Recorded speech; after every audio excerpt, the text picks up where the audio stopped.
Hey guys, Pete here. We're going to be talking Severance Season 2, Episode 3, Who Was Alive, the latest installment that came out yesterday. Been doing these live streams to go along with the video that I put out every week. And so far, I've had my friends from Bald Move on. We had Aaron week 1, we had Jim, and this week, my friend Bankole is here. He's from the Popcorn for Dinner podcast. So the first question will be, who are you? Tell my viewers who you are. Sounds like a Severance question in its own. Who are you? Yes. Well, like you said, I'm Bankole. I'm from Popcorn for Dinner, one of the co-founders. We've been running for about 5 years now. We're on YouTube, all the platforms, so you can just search Popcorn for Dinner podcast.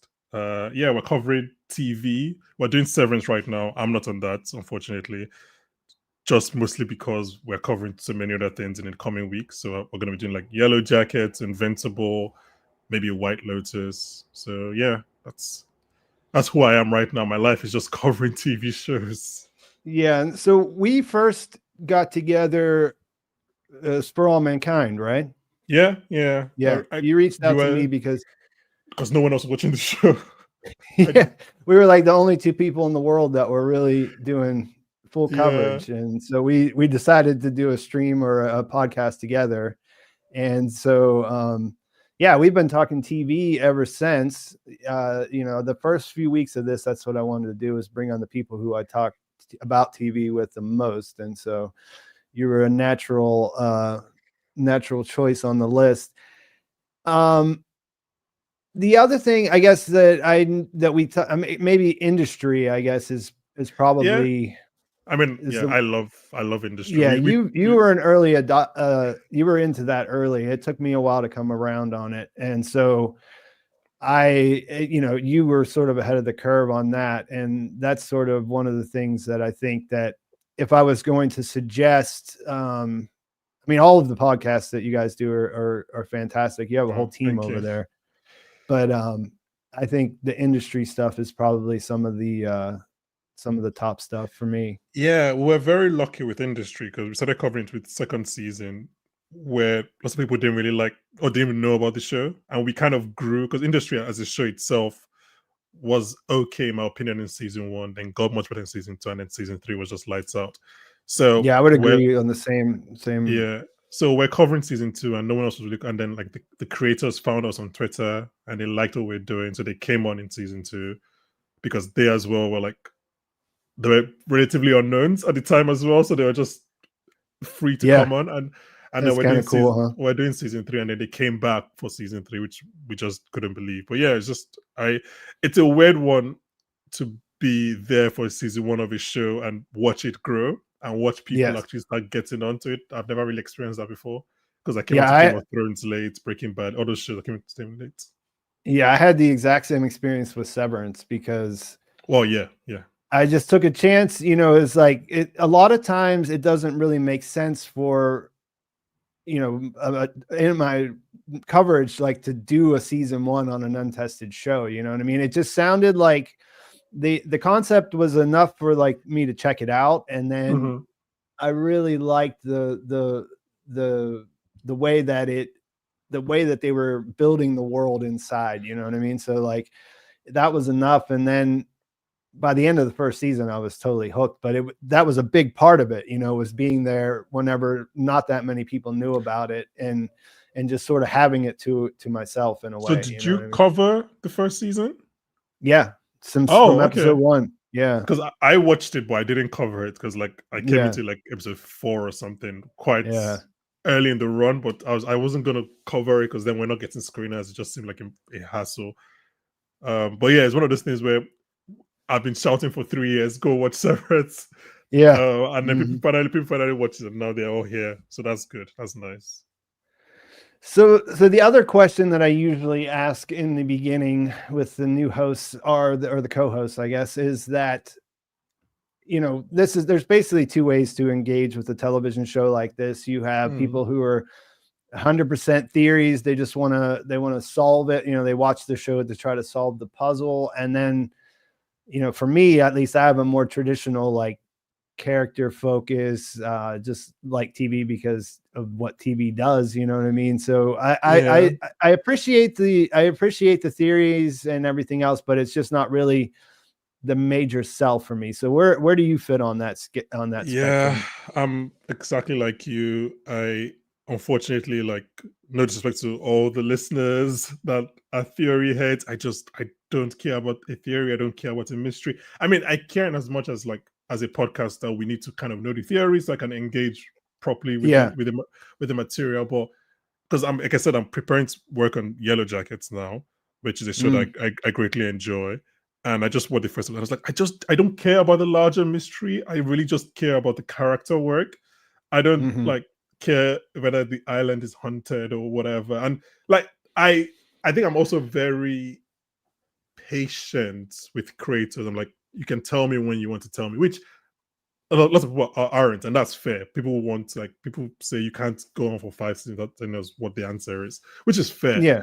But personally, I'm just like, I trust you to tell me when you want to tell me. And I just feel like there are so many theories that we can come up as a community that will just be better than what they will ever come up with. Because that's really because what I worry about, it's for every one of them, there's 10 of us. We're probably going to come with something that sounds good on paper but can't be worked out on screen. And we're going to put ourselves in a hole where nothing will be good enough. That's just the truth. Like, yeah. So, and that's where, like, and on the Popcorn for Dinner podcast this week, they talked about this too. Yes. About this idea of why it's not a good show, basically. Like, what the dissenting opinion is that they lean too heavily into the mysteries. And I guess, like, for me, as someone who's been connected with a lot of these shows from the beginning, just because I like the creativity that's involved with, like, building up some of this stuff more than, some possibly, like, the answers or whatever. But, like,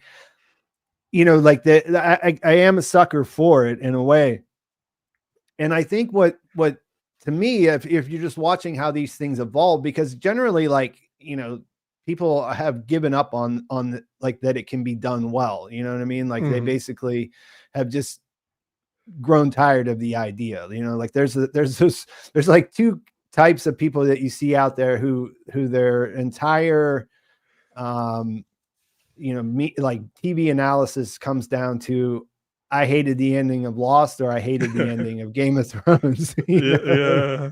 And so, like, the Lost faction is big, and they have a lot of lobbying power when it comes to, like, people's opinions, I guess. But, like, I don't know, like, for me, as long as the show is addressing the fact that it's doing what it's doing, then that's where I felt like I like to see that happen. You know what I mean? Like, if that you're trying to get us to think of all these different things, then at least hit those points and make sure that, like, it's not just, you're not just doing it for the sake of doing it. You know what I mean? Because there is a diminishing return to that.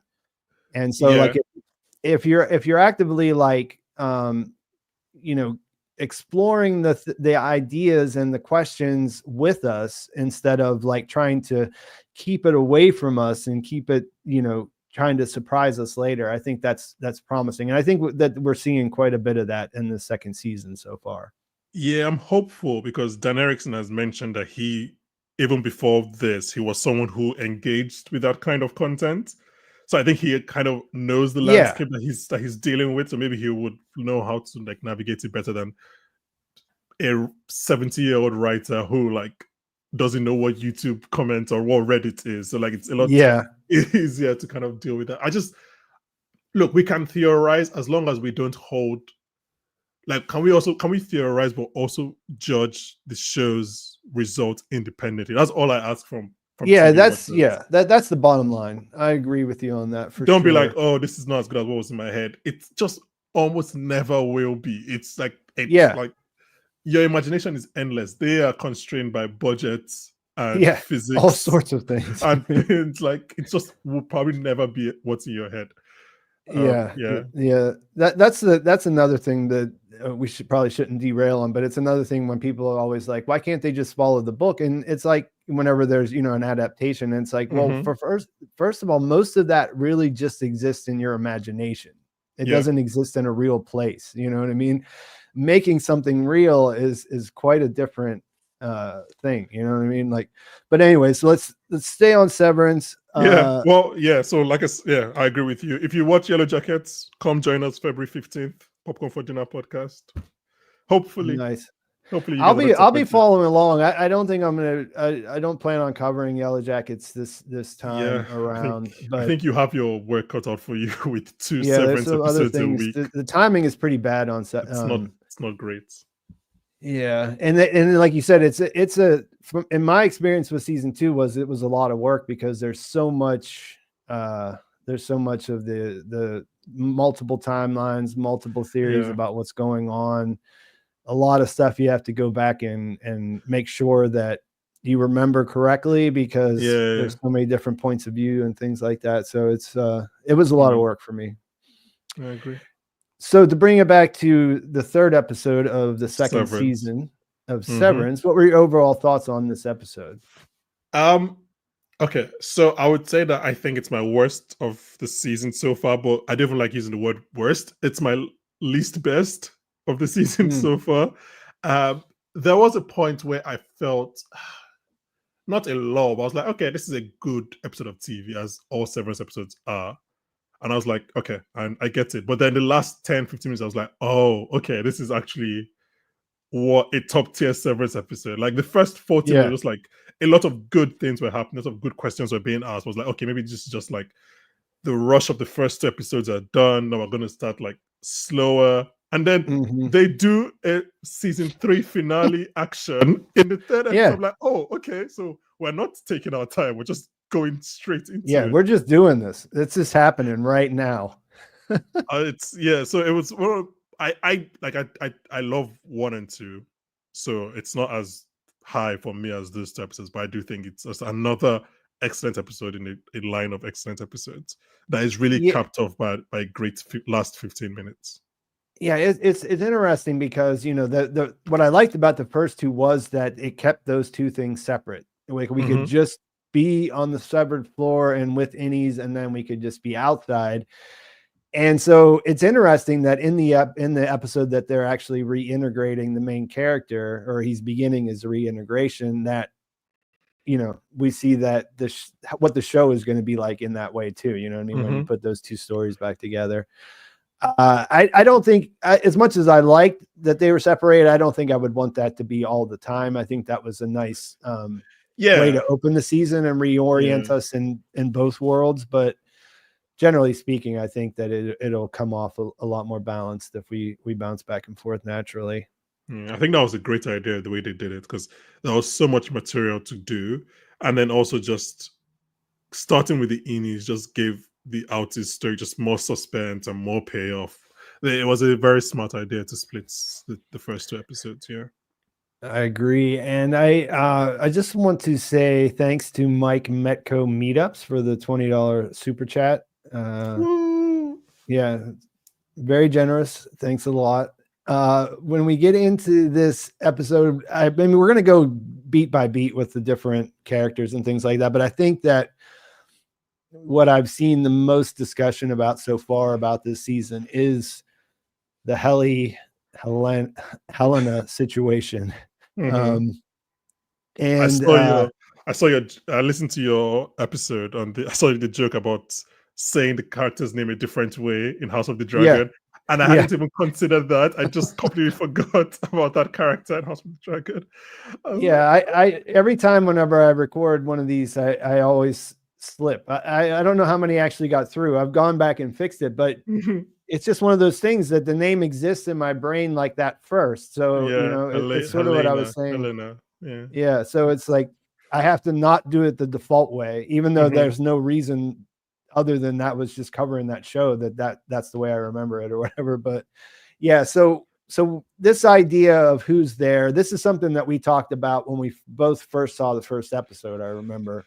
Yeah, I was the dumb one apparently, because I just never considered it was Helena at first until like my podcast had about it, and they were like, they think it's Helena. I was like, oh, okay, let me go back and rewatch. I was like, oh, okay, I see it.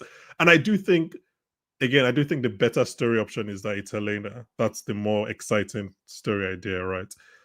But do you think there's a chance that Dan Erickson, Ben Stiller, whatever, didn't think this was gonna be like a mystery? Like they thought they were being clear either way? Yeah, I thought after watching episode 2, that's kind of where I was at. I was kind of like, wait, this is definitely Helena, and they're not even really being that coy about it. So maybe that's not, maybe the mystery is not whether it's her or not. Maybe it's something different. And I thought that it fit in really well that she had these ideas about her innie. Like, we know that she hates innies, and her family hates innies and sees them as less than human. Yeah. I mean, she sent her back after she tried to cut off her fingers and was like, if you cut off my fingers, I'm going to make sure you live long enough to pay for it.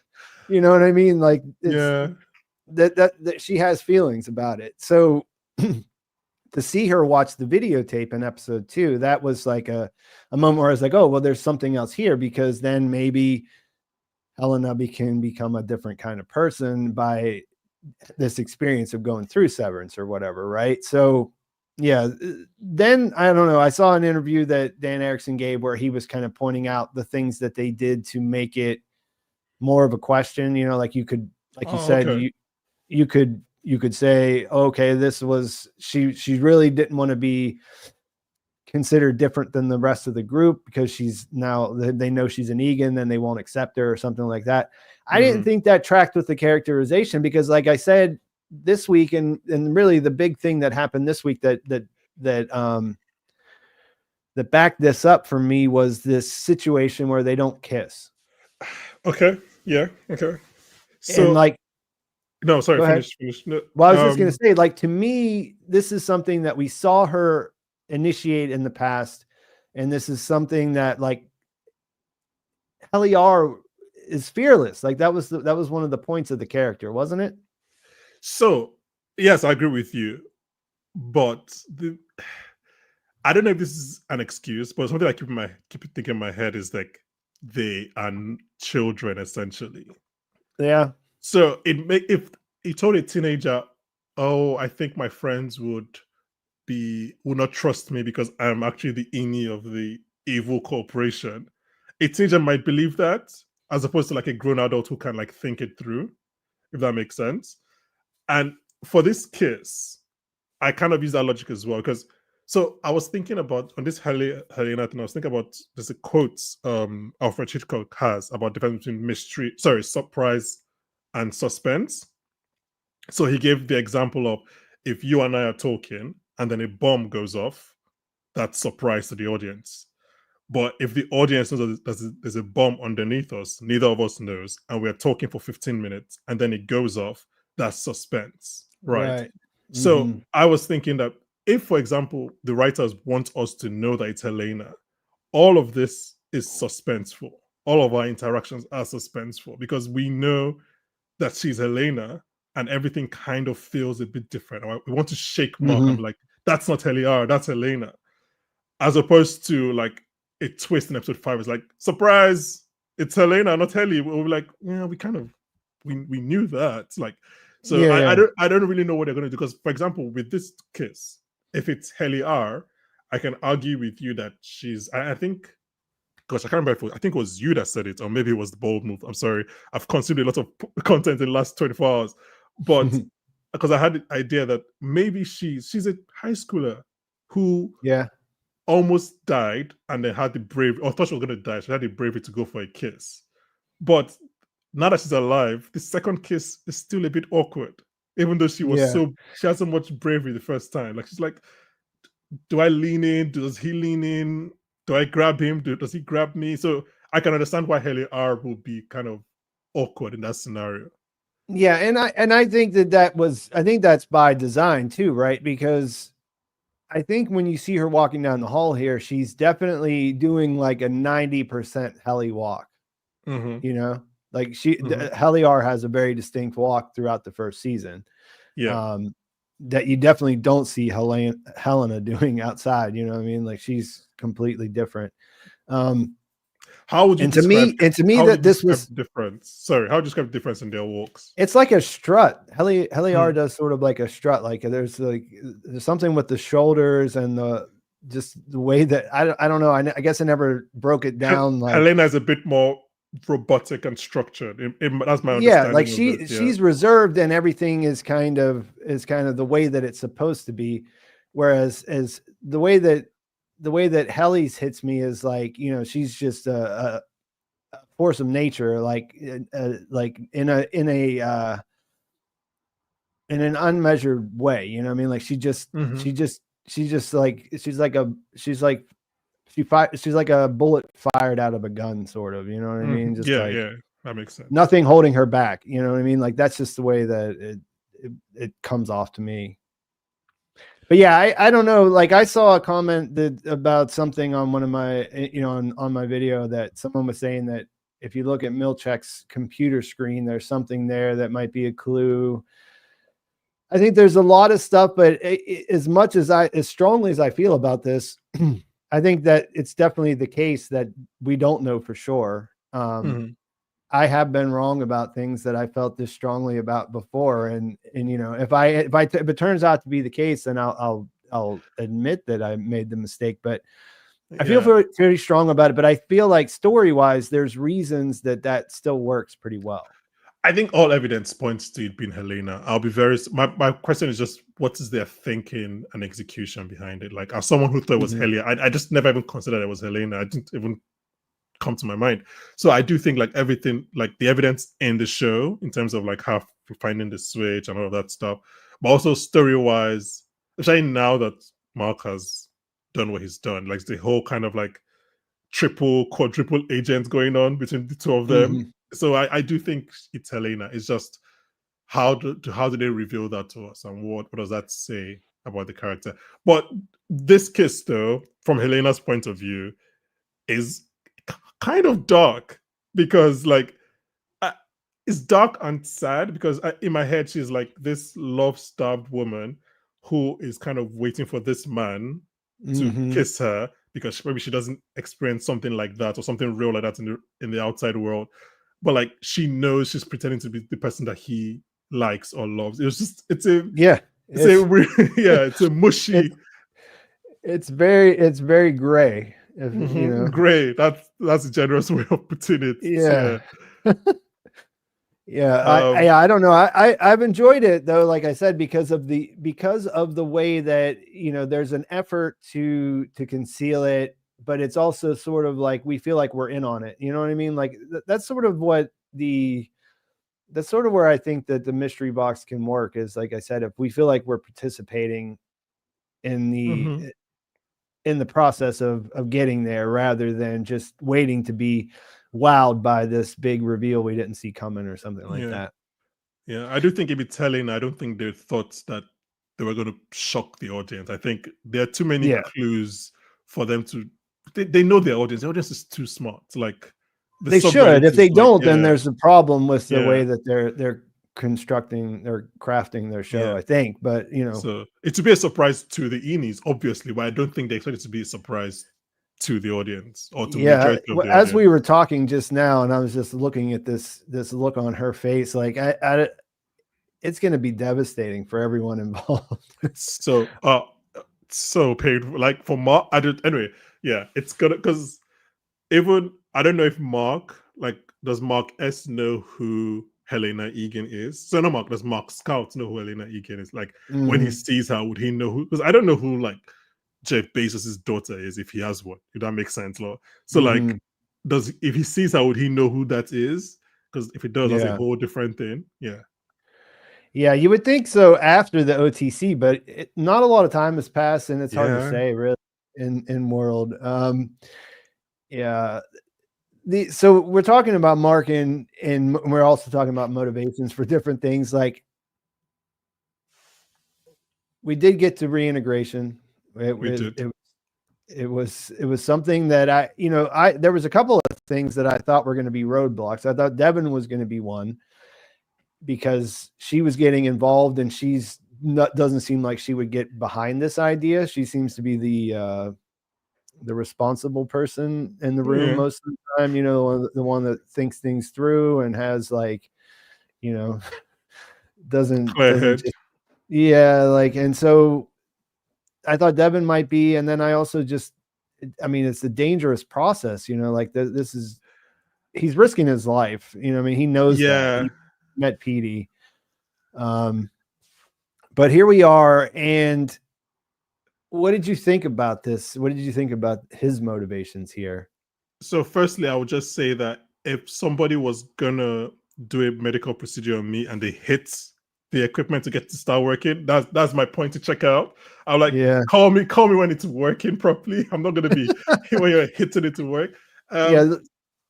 I wrote some notes about reintegration before I watched this episode, Okay. which was actually surprised. I didn't know this was going to happen, and I was like, I knew I was coming to do this with you, and I knew that you've been very pro reintegration this season. I have not really like thought about it in terms of a thing that was going to happen in episode 3.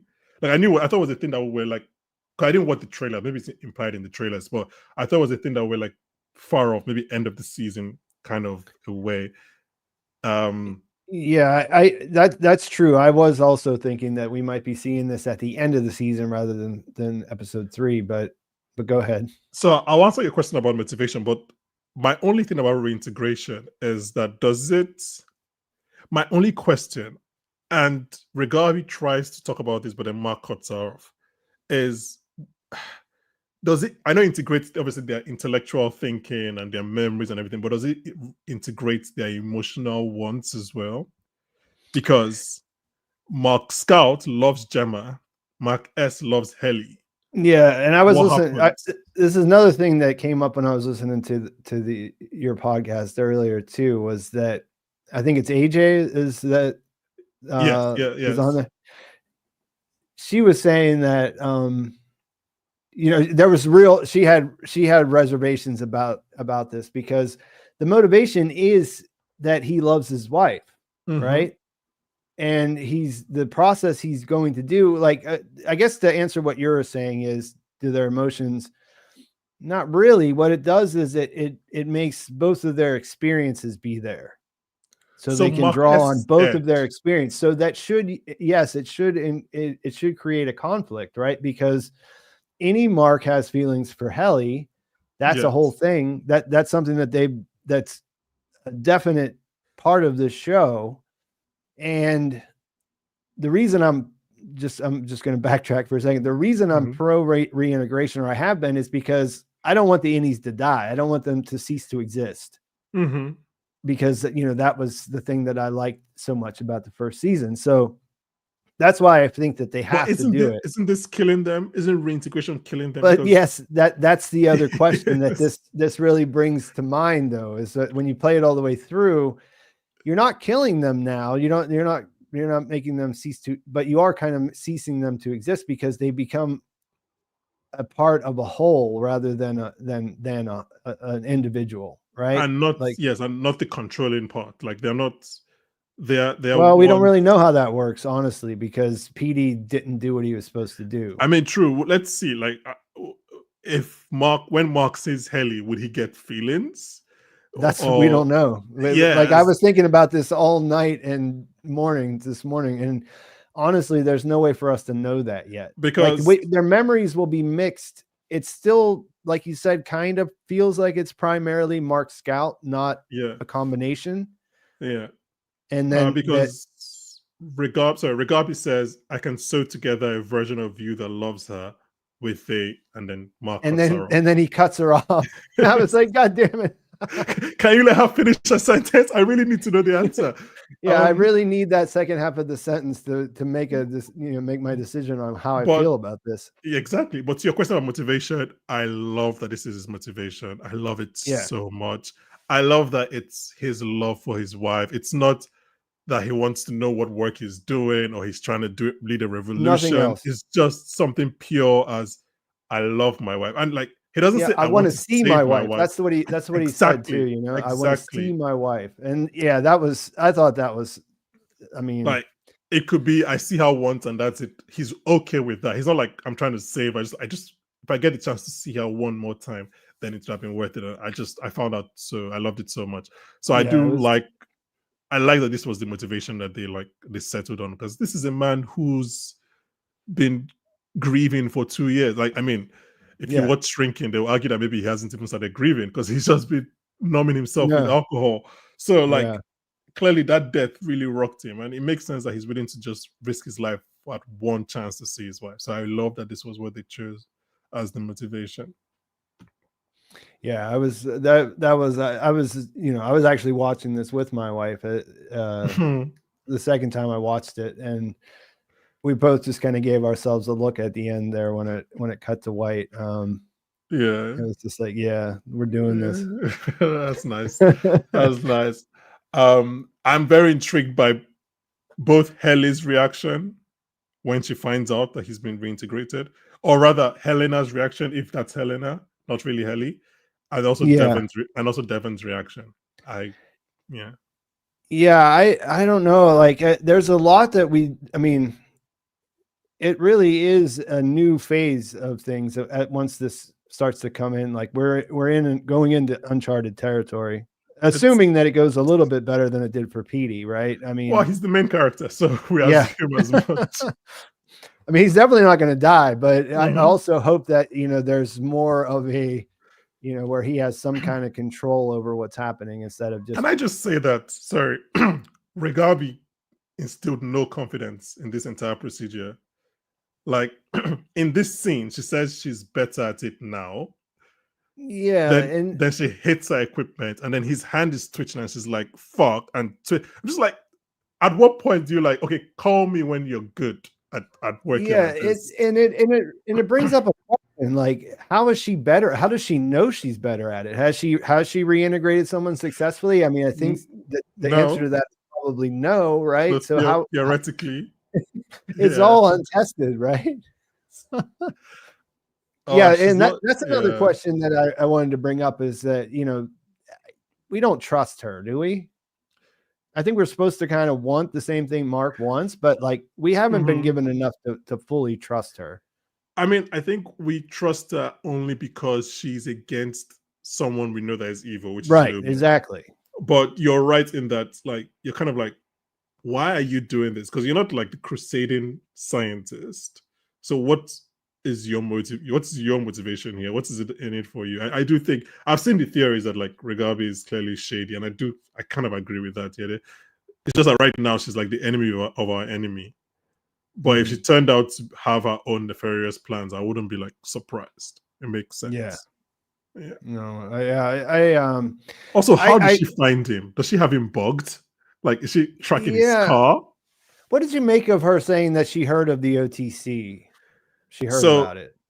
I think one, it could just be maybe Britt, if Britt was really talking to her on the phone, or two, she Irv or Bert. Sorry, Irv. Yeah. I mixed those two names up too. That's why I picked up on that right away. Irv, when he called on the phone. Or, I mean, I feel like someone like her has her connections. Like, she's not doing. That's what I thought. That was my initial feeling about it. Then I thought, well, maybe, I mean, obviously the Helly thing is out there to some extent, right? I mean, they had media there. Oh, okay. She did the video, like the damage control video with the apology saying that she was drunk on the non-lumen medication. Yes. So there is some awareness of that out, but I mean, she talks about it pretty specifically, and I thought that we were supposed to take away that she had some kind of inside information, probably from Irv, if there's a connection there, or just from people who used to work there. And when I say that, I'm looking at some of the things that people are saying, like when I say that we don't trust her, I don't necessarily, I'm not saying that in the sense that we think that she's doing something dastardly, or that's the implication. It's just that we tend to, like you said, that we're because she's against Lumen, we're kind of on her side too, but we don't know a whole lot about her. So, this is something like we're going to be looking for things that like cracks in her story as we move forward. Yeah, I definitely think she wants Mark fully reintegrated. I think that is, I just feel like she she doesn't. She's not doing this like out of the goodness of her heart. Let me put it that way. She has reasons that we just don't know yet.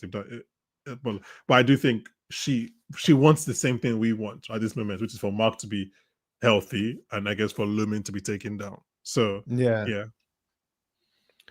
So we kind of touched on the idea of the timing of this. This seemed pretty surprising in the third episode. It's a pretty big development. I kind of like the confidence there, you know what I mean? Like to just go for it. I do kind of also wonder what the show is going to be like without that separation between Innie and Outie Mark. Well, I mean, I think they'll definitely have some fun in playing with it. I think I'm assuming Yo Vasquez, who played PT, will appear again next week. So, but I think I told you after the first episode that I had no idea where the show was going. Yeah. And even now, even more so, I'm just like, okay. Usually, you when you watch so much TV, you kind of have a roadmap, even though you don't know everything. Just like you're like, okay, you're probably going to hit some of these things. I don't know where Cobell. I don't know. That could have been the last time we ever see her. It's not, but if it was, I wouldn't be surprised. I'm just like, it does feel like that, doesn't it? Yeah, but she'll come back. She's like, But I'm just like, I don't know where any of these characters are going. I have no, and this is the third episode of a 10-episode season. Like we're not even halfway through. I just it is pretty remarkable. Like this is meant to be like the shallow part of the season where you're just like treading water and setting the table, getting things and moving pieces into place. And it's not its final season, so like I think this is a show that probably goes for like 4 or 5 seasons ideally. So I have no idea where it could go. I think the timing is very, very interesting. Even the fact that it happened in this episode, because somebody in the chat said that like they thought it was going to be a cliffhanger episode, and it felt like that, but like everything kept on happening after. Like the fact that the reintegration was this episode, not next week, was also quite. I was like, oh, okay, you are very confident, and that's nice. That's always good. It's always good to know a show is confident. Yeah, absolutely. If we go back into the severed floor for a moment, the plan is to search for Gemma, Miss Casey. It's another one of those situations where, like you said, it's hard to say how that really develops. Like, you know, we kind of see where they're going, how they're going to get there, but when they actually find her, how that's going to change things is pretty much up in the air.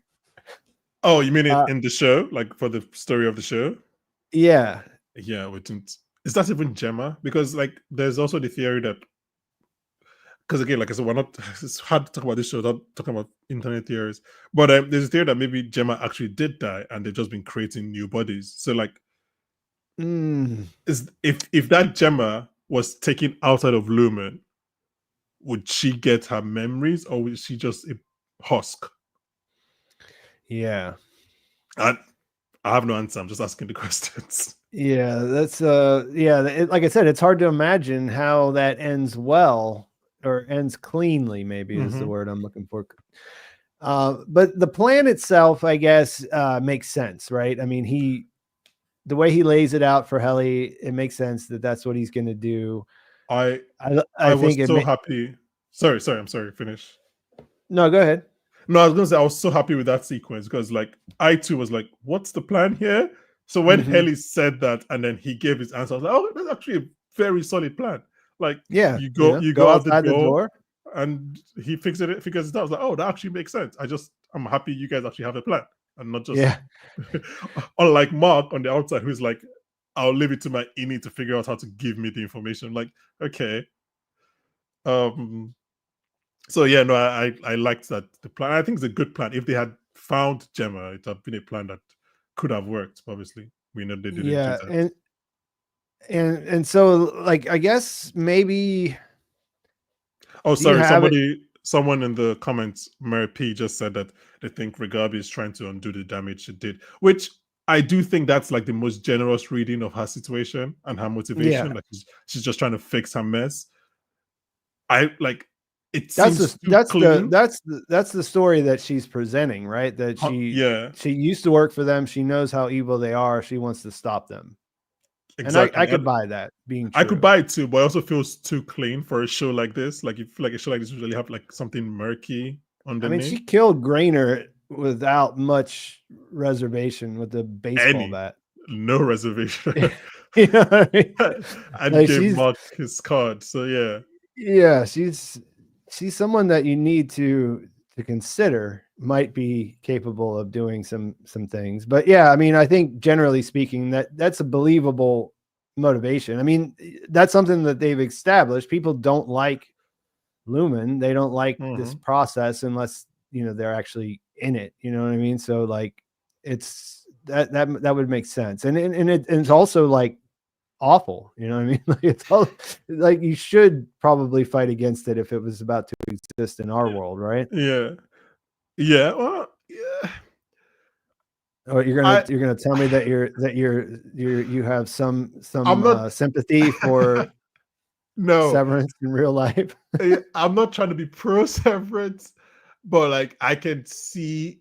I guess your point is that we should fight against it, which is true. I can see it like passing in this world. If that makes sense. Like I can see the argument for Severance. It's because we know the Innis perspective. Obviously, it's terrible, but I can't see like why an outie would do the Severance procedure. Like it's that's why it works. It's exactly, bizarre, but it's not so far from reality that you can't imagine it actually existing. Yeah.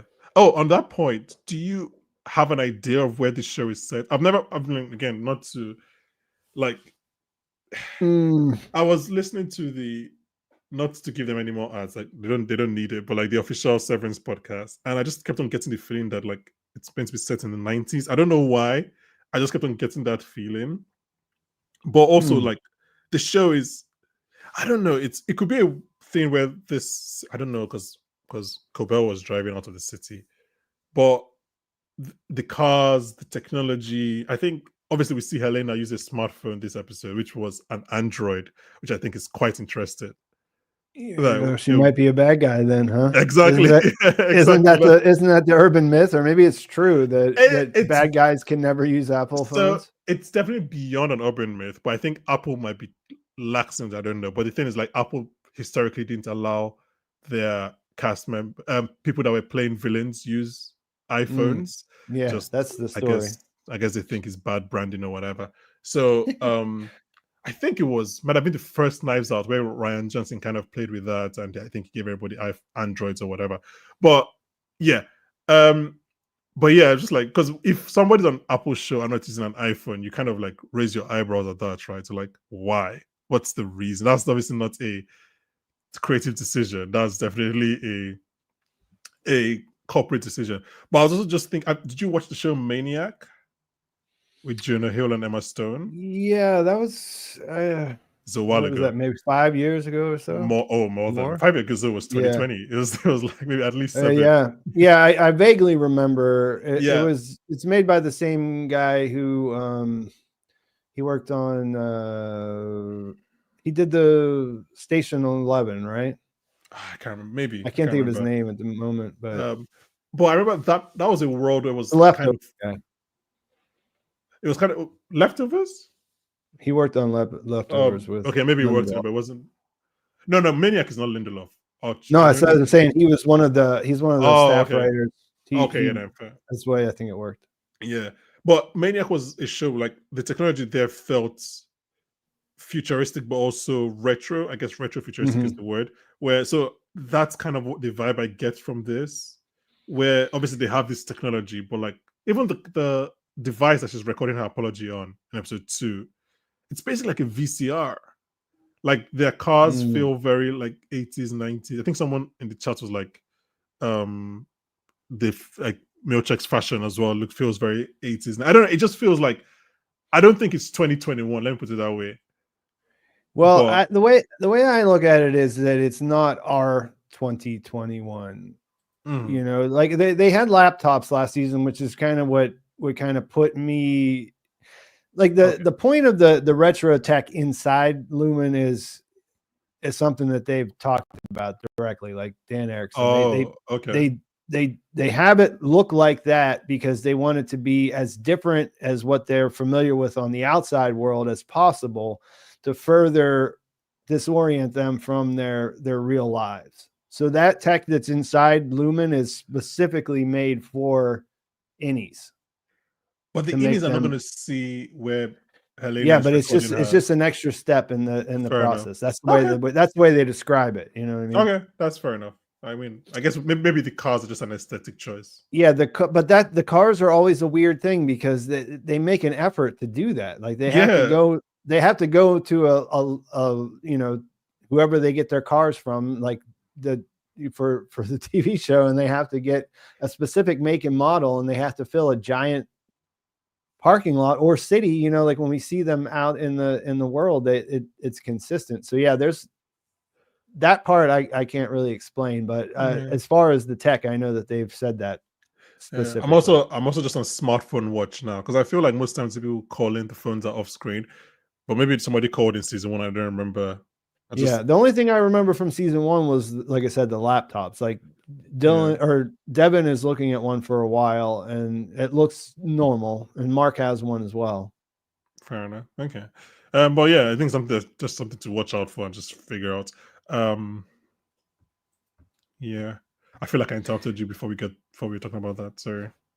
It's okay. I was just trying to figure out. We were talking about, I guess, for the plan to find Gemma. Not really much happens here except for the trip that they go on to. Well, I guess it does in Herbs also, but he's not really aware that those things are connected. So what I was going to say is the enthusiasm is a little bit gone. Like Mark is like he's got this thing going on where he's like a completely different person or different character inside than he was at the beginning of season 1, right? Like this relationship with Helly and being exposed to Rickon's book, like they really turned him into a different type of person. And we kind of see that whenever he's talking to Lauren, Gwendolyn Christie's character, when he picks up that she's lying, and then he won't let it go. Like he's going to get an answer to his question. Yeah. So he's like leading the charge, but like no one's really falling in line like the way that they did at the end of last season when they did the OTC. Oh, I mean, Helly is. She is, but she's probably just pretending to be. And yeah, and I guess it's just like, for example, Irv, to his credit, tries. Like he does go to the department. It's just a bit, I guess, it gets distracted, and he also is also dealing with his own stuff, and then Dylan obviously is dealing with his own stuff. So I don't think it's a case of they are not falling in line. I think they are being distracted either intentionally by mail check or just by other things in their life. Right. Yeah. I wasn't saying that they had lost their solidarity or anything like that, but it's just sort of like the way things are playing out. They're not all on the same page anymore. So I guess we'll just bounce around each of them. And the big thing that happens with Mark and Helena is that they discover the goats. Yes. So the goats, like, I have a weird thing with the goats, kind of, I guess maybe, or just not typical in that so many people talked about that so much that I just sort of it became a whole thing, you know what I mean? Like the idea of what the goats were for, and I never really heard any good ideas. So I kind of just like the goats are a thing for me that is just sort of like atmosphere, you know, like they're weird. I hope we never find out.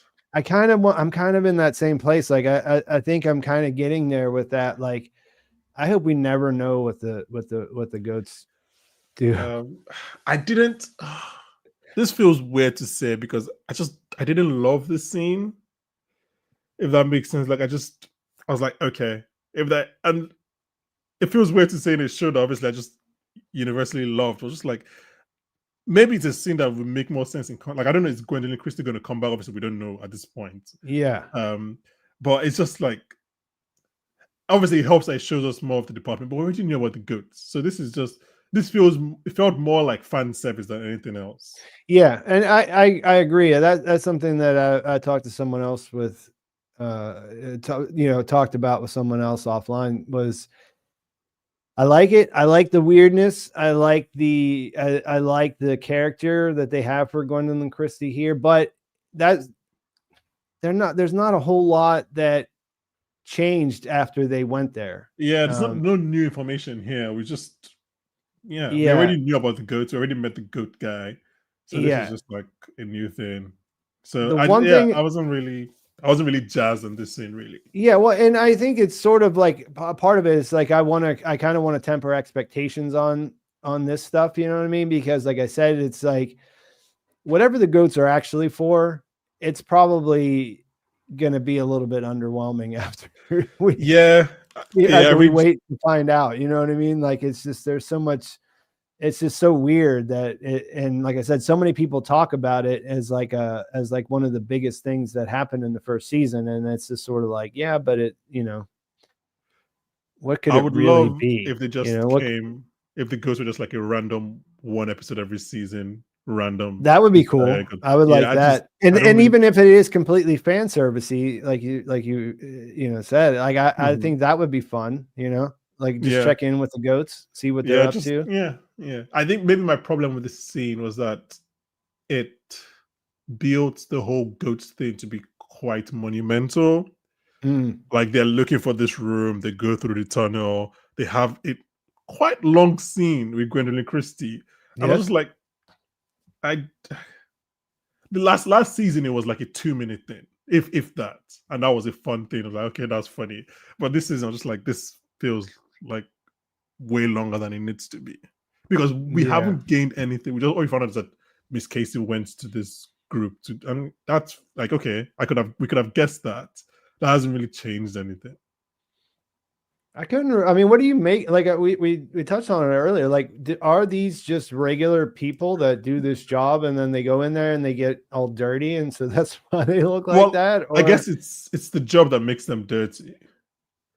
But maybe they work different hours. Maybe they work like nights to morning. You know what I mean? They look a little odd though, don't they? I mean, they don't. I feel like if your entire life was just rearing goats, you too will be odd. So that's okay. That's the thing I hadn't thought about. Like if they are innies, like regular innies, that their lives started and have only really existed inside this room right here, taking care of goats. That might. They don't have normal interactions. Because at first I thought they weren't even like severed, like they weren't innies or outs. It's just coming, like there were normal people who come in and rear goats. Oh, that's another option too. But that would be like that was sorry, go ahead. I was just gonna say it's inconsistent with everything else on the floor. Yeah, no, we just don't really know. The show says that they have outies because one of them says the stargazing. Yeah, exactly. So clearly so it's just like, they come in and they're on the goat floor and they're dealing with goat poop and they're rearing goats, and that's their entire life. And that will break my brain if that was me, if that was all I did. Yeah. So one thing before, like, I think we could probably move on from the goats, but the one thing about, I guess one detail that I liked was the Lumen branded cowbell. I like the way that. Well, But the other thing that I saw a lot of kind of comments about, and it was about when they show their bellies. People thought maybe there was an indication that you couldn't see Helly's. That meant that since you couldn't see it, that meant that she didn't have one. So, do you have an opinion on? I don't have an opinion on that. That's like, I saw the theory. There's a version of that where it's like, oh, they didn't show us her belly button properly because we don't know if she's an innie or outie. So I don't have. That might just be us reaching. I would say though, somebody in your chat. Oh, I just missed it. PG Farber wrote more cowbell. And I love that because I was gonna reference that when you mentioned it. I was like, if only Christopher Walken was the one in this scene. So yes, that's a good comment. I don't know, man. I've never been on. Well, I guess there's two things about this, right? The first thing is if you forgot about the pouches story, then them wanting to see their bellies might be a confusing thing, right? Like whenever she said we want to see your bellies, I immediately thought, okay, they want to find out if they have pouches or not, because I was thinking of the story Bert told Irv. If you didn't have that information, you'd be like, why do they want to see their bellies? And then, okay, I can see if you go that way. Or if you just buy into the cloning theory, because, famously clones don't really have belly buttons because they won't have an umbilical cord, right? I did not know that, but okay. I've forgotten the pouches story, but even at that, I just thought it makes sense because we know that Lumen has been spreading kind of misinformation across all the departments. So they probably told them that MDR or somebody else has pouches, and if they come, they will kill them, which is why she says, are you here to kill me when they first go? Like, they want all the departments to hate each other and be afraid of each other so they don't group together and share war stories, essentially. And there is there's an interesting bit there, because that means that they have the same story that MDR or that O&D had. So that means there is some information that passes around, you know what I mean? Like MDR is pretty isolated, but the other departments might not be as much. Yeah, but I also think it passes around through like the pictures, remember? Because like there's a version of a picture where MDR were the ones that did the riots, and there was one where it was Bert's department. So I think like that kind of iconography is also the way they like spread their misinformation through the different departments. But also, I've been thinking about the fact that Alia Shawkat's character, I can't remember her name, asked Mark. Gwendolyn. She asked Mark, is it true that you saw the outside? I'm just like, how does she know that in 2 days? Who is she talking to? That might just be the show, like, because obviously sometimes you just have to say, okay, that's a pass for the show. Or is it just that maybe people are talking to each other in a way that's like, why does she know that? All right, so my man, Dylan G. He's acting a little bit strange at the first part of this episode, and then we find out he has that we don't have to wait long for this new perk to be implemented. He has his first family visit. I knew. Did you know that this was going to be Merritt Weaver? So I was going to say thank you for not saying anything in your video, because I had stayed away from cast information, and I love Merritt Weaver. So like I was quite happy when I saw her and that she was there. Because I don't know, I just didn't recognize the voice when on the phone. So I'm happy that I didn't know that she was the one playing this character, because it was nice to see her. Yeah, because that was what I was going to say, is that the whole idea of having his Audi wife come in is that they could hire anybody to be that, right? Like it doesn't have to be his actual wife, because he'll never know. They could just have any woman. So, they could take one of the waffle party people and have her come in and say, hey, this is your wife. And he'd be like, just as happy. Right. So that leads me to throughout this scene, I didn't believe it was real. That's what I was wondering, because like for me, I knew Merritt Weaver was cast as his wife. So like, I knew that when she showed up, it was really her. So they mentioned in the cast announcement that she's playing Dylan's wife. It came out somewhere. I don't know exactly. It came down, like I saw a picture in one of the trailers. There was like the wall where he sees all their pictures. That showed up in one of the it wasn't a trailer, it was an ad that showed on something. So I saw that, and then I knew it was Merritt. I thought maybe she might be, because I saw she was cast, and I thought, well, what could she do? And then I said, oh, maybe Dylan's wife or whatever. So so I thought at first, I'm just like, nah, this is a lie. This is Milchek trying to play with him. It's definitely a ruse. Then as it went on, I'm like, because I thought, okay, it makes sense for Merritt Weaver to be a Lumen employee who's doing this. It gives her more of a role to do than just Dylan's wife. And like, it means that we get to see her more episodes. Right? Because so that was what I was thinking. But then as it was going on, I'm also like, okay, is she doing this without Dylan's Auti's knowledge if she's actually his wife? Like, has Milchek called and is like, you need to come in, otherwise Dylan's gonna get sacked because he's disrupting or whatever, which is obviously the story that he's told them. But yeah, it was interesting when we go to their house and we found out that Alti Dylan knew about the meeting. I was like, oh, okay, so this was a thing that they both knew. And obviously she kind of downplays the meeting to him. Yeah, there's a lot of interesting stuff going on there. Like, I think, I don't know. I mean, first of all, I guess him, the guy we know, the Innie thinks of himself as this larger than life character outside. That sort of gets dashed away. He dumb. Yeah, you dick. And then as if those were good things, you know what I mean? Like if those are acceptable, then it's like, is he a fuck up? Is a fuck up? Yeah. Damn, that's hard.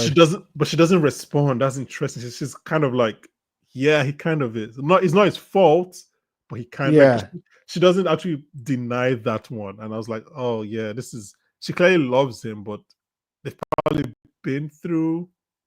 Because I found it interesting. This might just be me overthinking. Like I felt like her goodbye to him, Alti Dylan, was not that it lacked passion, but it felt very much like a rote thing. Like they've fallen into a routine. Yeah, she doesn't say "I love you" either. Exactly, as opposed to her telling him, Dylan Innie, that she loves him. I was like, these are two very different interactions. I don't know if the throuple line from episode 1 was foreshadowing, but I that's where I was going, was that I think at first I thought, well, she's just going to see this man that is essentially the same man as that she married, but without all the baggage, without all the loss of, like all these things that happened that made him feel as though he never found his place.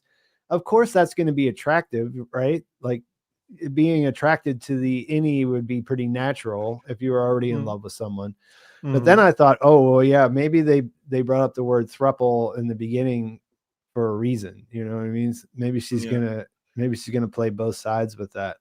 Like, she's definitely going to become fixated on this guy, though, right? Exactly. Does she meet him behind Alti Dylan's back? Yeah, because she looks at him with, at points, a wonder. Like when he says, which again, God, my brain was running wild during this scene. When she shows him the photo, I'm like, okay, so it's Lumen fucking with him, because that's not like Lumen have done a fake Photoshop again. Like, and then he says, "You live on the ranch." Then she clearly gives a look like, "Oh, it was an amusement park." Because in my head, I'm just like, "Oh, Lumen don't know. Like, Dylan doesn't know what a home is, so there's going to be a random Photoshop." And because I'm just like, I don't believe anything Lumen says. Just if anyone doesn't know me, doesn't know my thoughts on this show, I trust Lumen and Milcheck 0%. So but yeah, there's a wonder in her eyes, almost like the Dylan she first met, I guess. She first fell in love with. So yeah, and it would be weird to have both Merit Weaver and Gwendolyn Christie like for one episode appearances. I know. I actually almost went into my video, but then I thought, but they had Bob Balaban on for like a few minutes. Yeah, but do you do Bob Balaban, Gwendolyn Christie, Alia Shawkat, and Merit Weaver for just one-offs? You wouldn't think so, but they might. I mean, so far, right? Yeah, I feel like Merit Weaver's got I think she has out of all the names we just mentioned, I think she has the most like replay potential. Yeah, I think they're definitely going somewhere with that.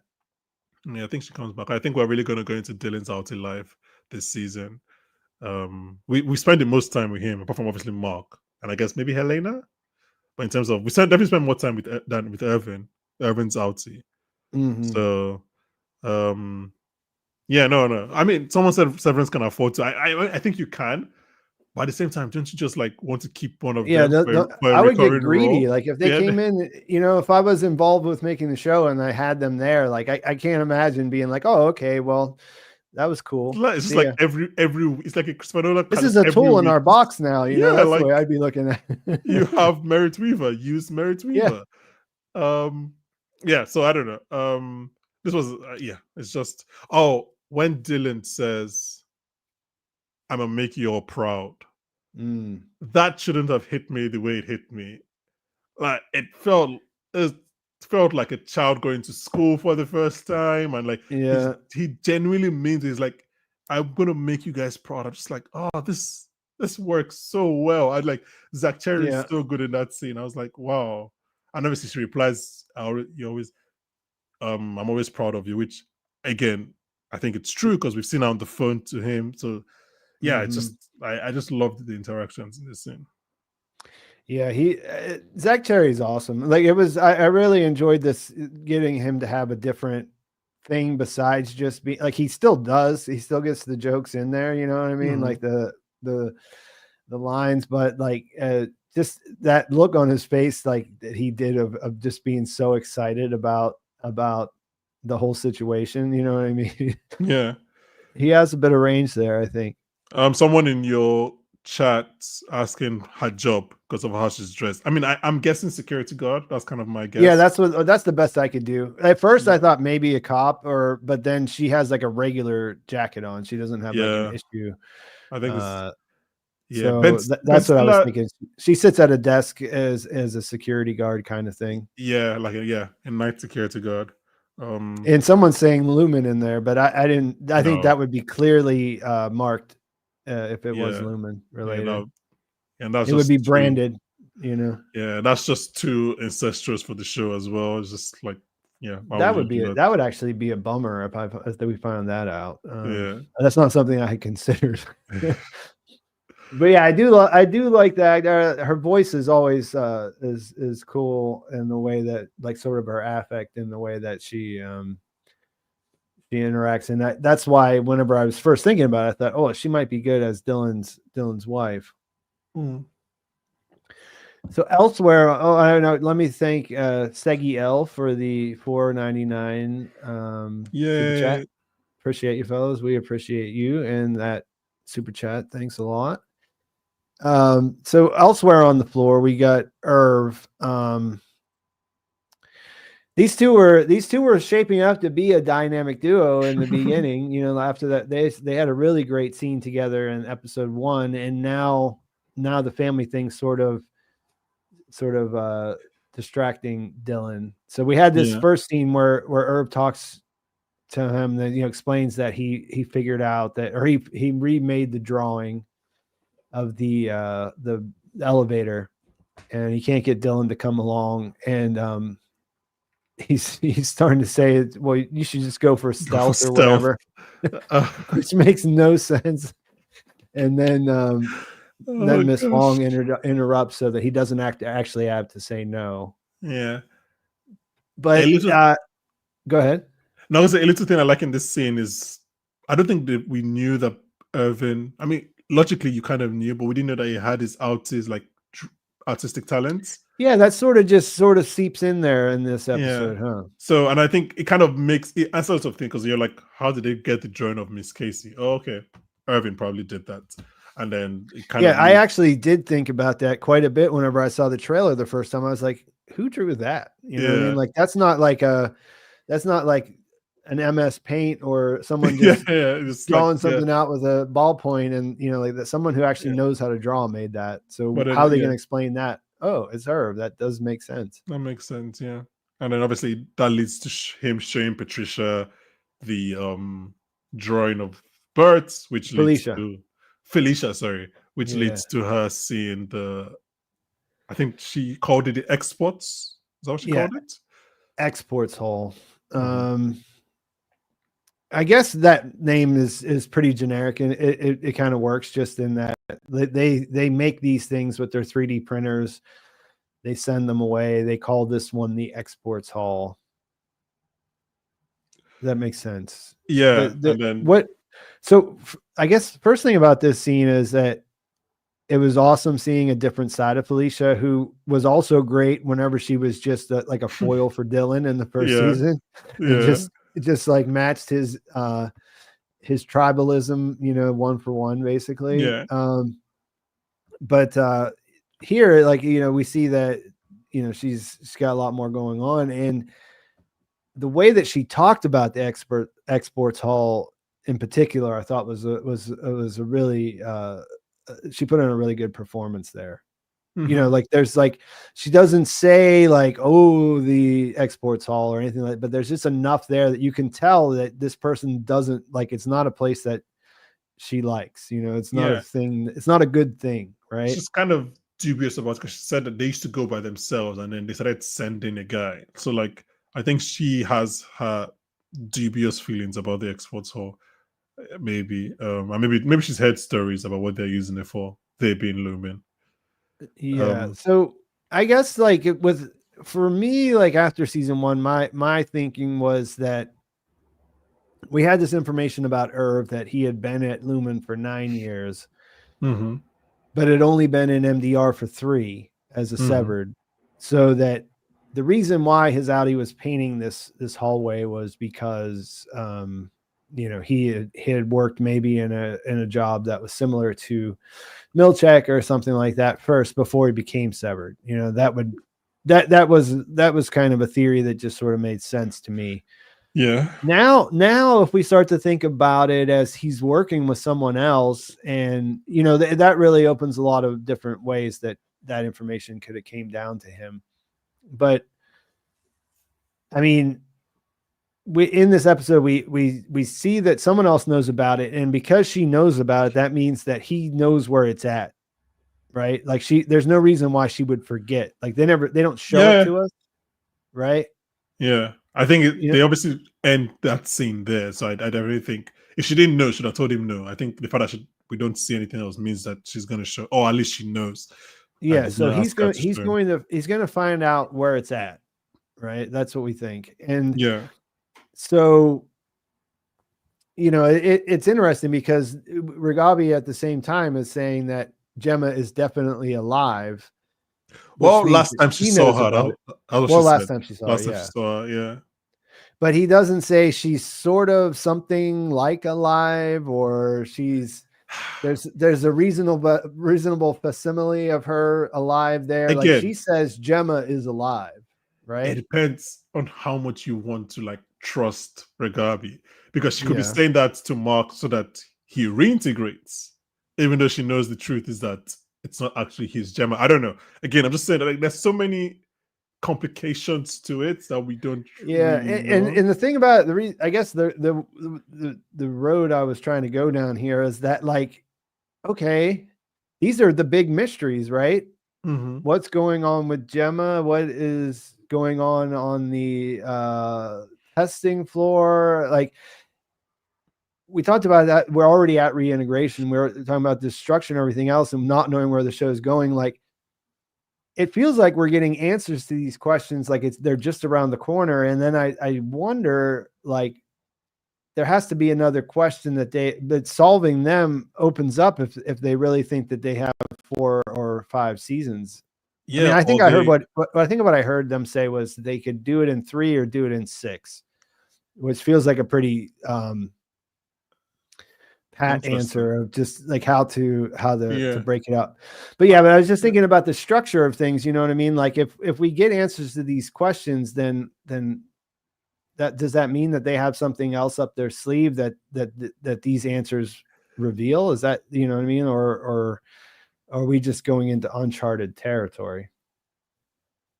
Right now, I'm just really stuck on your thing about that you can do it in 3 or 6, because it means that like they'll probably pick 3.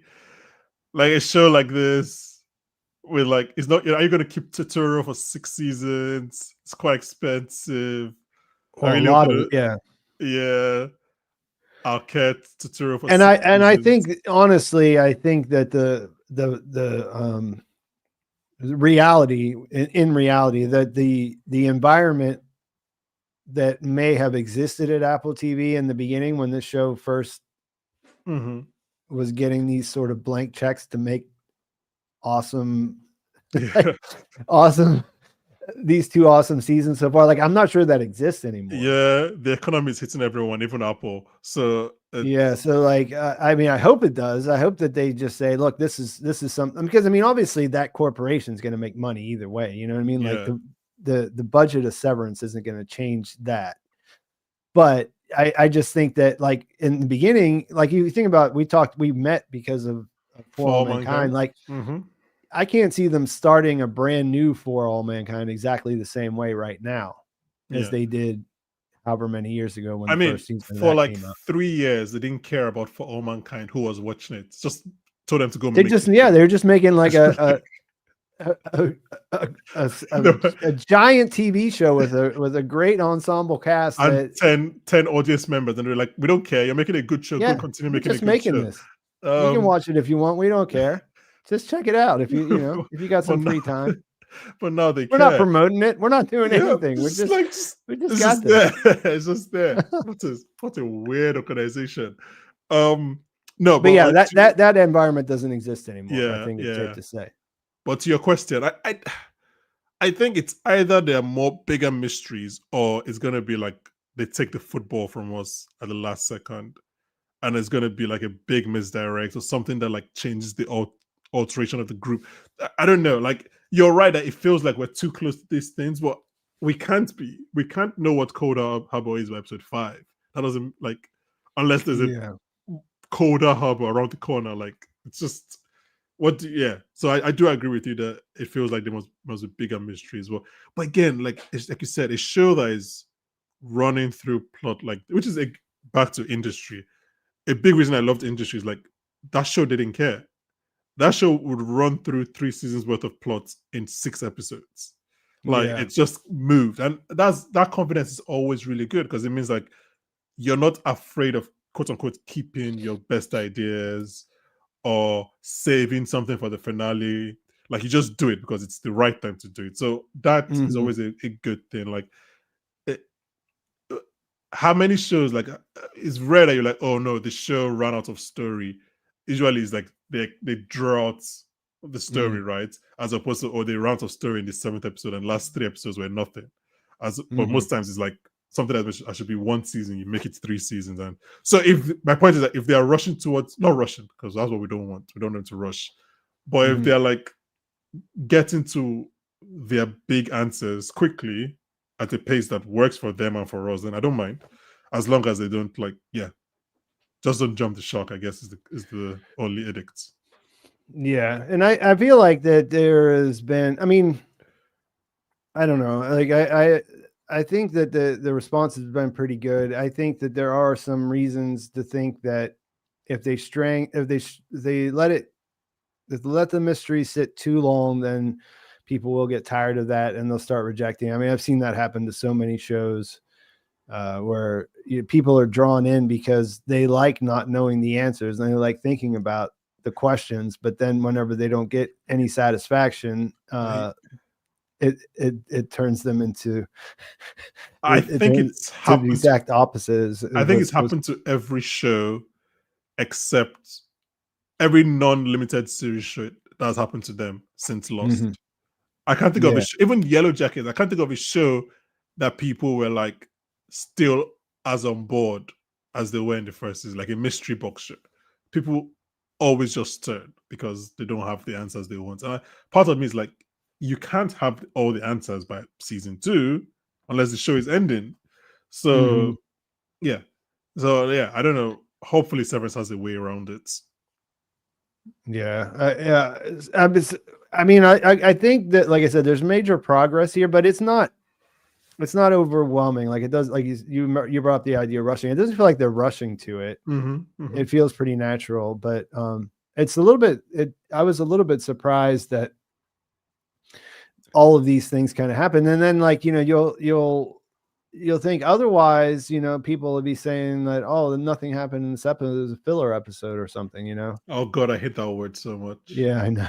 I hate that word so much. I don't even want to go down that road right now because we'll do 40 minutes on that easy. Yeah. Is it time to talk about mail check? I think it is. I think unless there's anything else we need to say. I mean, I thought the Irv stuff here was pretty endearing, like as far as Turturro's performance. Because he's been pretty sad in the first one, and I didn't necessarily want sad Milchek or sad Irving all season.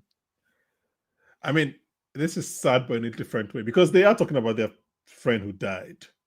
Yeah, but they're sharing that together, and they're like, they So can see like a reason to remember him and everything else, whereas before it was just he didn't see the path forward for him at the time. Yeah. So I have a question. This is one of those questions where like it doesn't really affect the show. It's just a question for us to discuss. Do you think the management, so Milchek and co, told employees like Felicia that it's been 5 months? Because my Irvin goes, I'm sorry to drop by After all this time. It's only been a couple of days. Really, it's been like 4 days or maybe a couple of weeks. I think there was a break. There was a period in the first season when Haley was finishing her stuff. So maybe a couple of weeks or whatever. But she doesn't like say, what do you mean? I saw you 2 weeks ago or whatever. It's like, she just goes with it. So like, could they also think it's also 5 months, or did the board not even care that far? Like the management not care that far? I would think that the way that they try to keep fraternizing to a minimum and everything else, that they might not have. I mean, I don't know how they would. I guess the fact that I can't figure out how they would pull that off, like how they would explain, like, oh yeah, you haven't been here for 5 months. True. Yeah, to everyone. You can't tell. Yeah, there's no real reason to give why the LT has not been there for 5 months. Yeah, I was going to say that because I saw that in the comments earlier. Someone said it's been 5 months and it's still winter. It has not. It hasn't been 5 months. That was just the story that they told them. Season or episode 2 definitely clarified that it was only a weekend in between when that happened and when they came back, or when Mark came back to work. Yeah, but like I said, I really like I hope we see some more of Felicia, and I liked the Turturro stuff in this episode.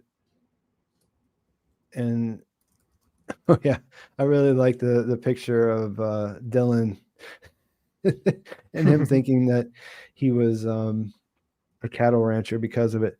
But we'll get back to Miss Fong, because I do want to ask some questions about that too. But they're sort of a natural thing with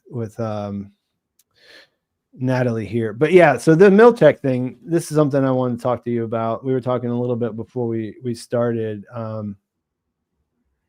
was explaining my experience with this scene was that this hit me as being so bizarre and so hard to figure out like what the motivation from the board was, that a lot of the stuff, like I didn't really pick up on the subtle things that are happening in here, particularly with Natalie.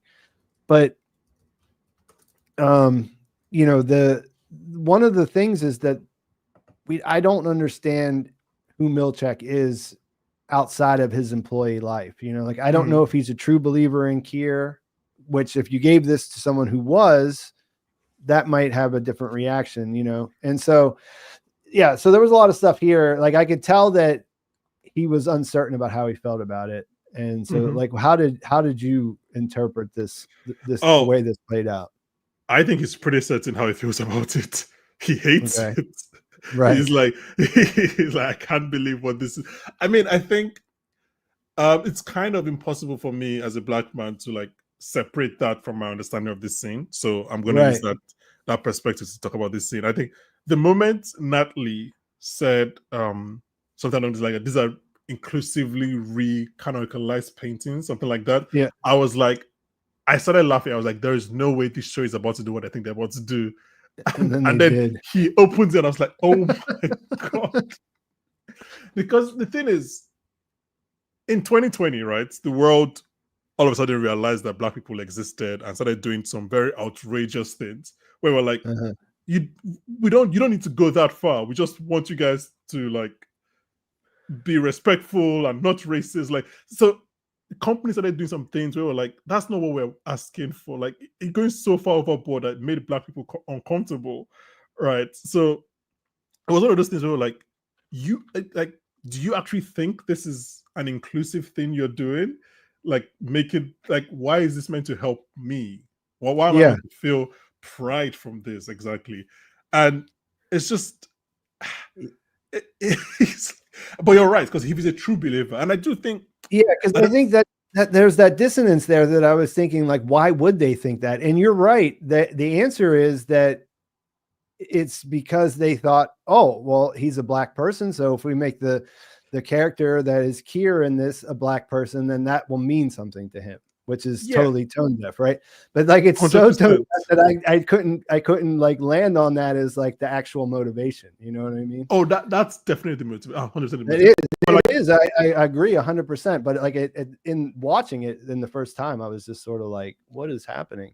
You know?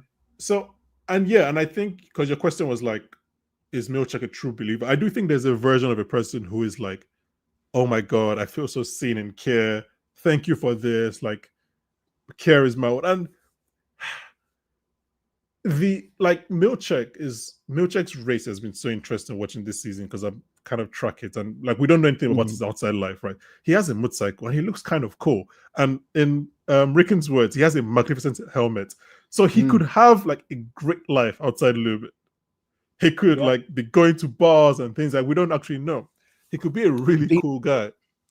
He could be buying people drinks at bistros. Yeah, exactly. So, but like I think there is a version of Milchek who is a black man who didn't know, like he knows he's a black man, but like he didn't realize how so not black Lumen was as a cult.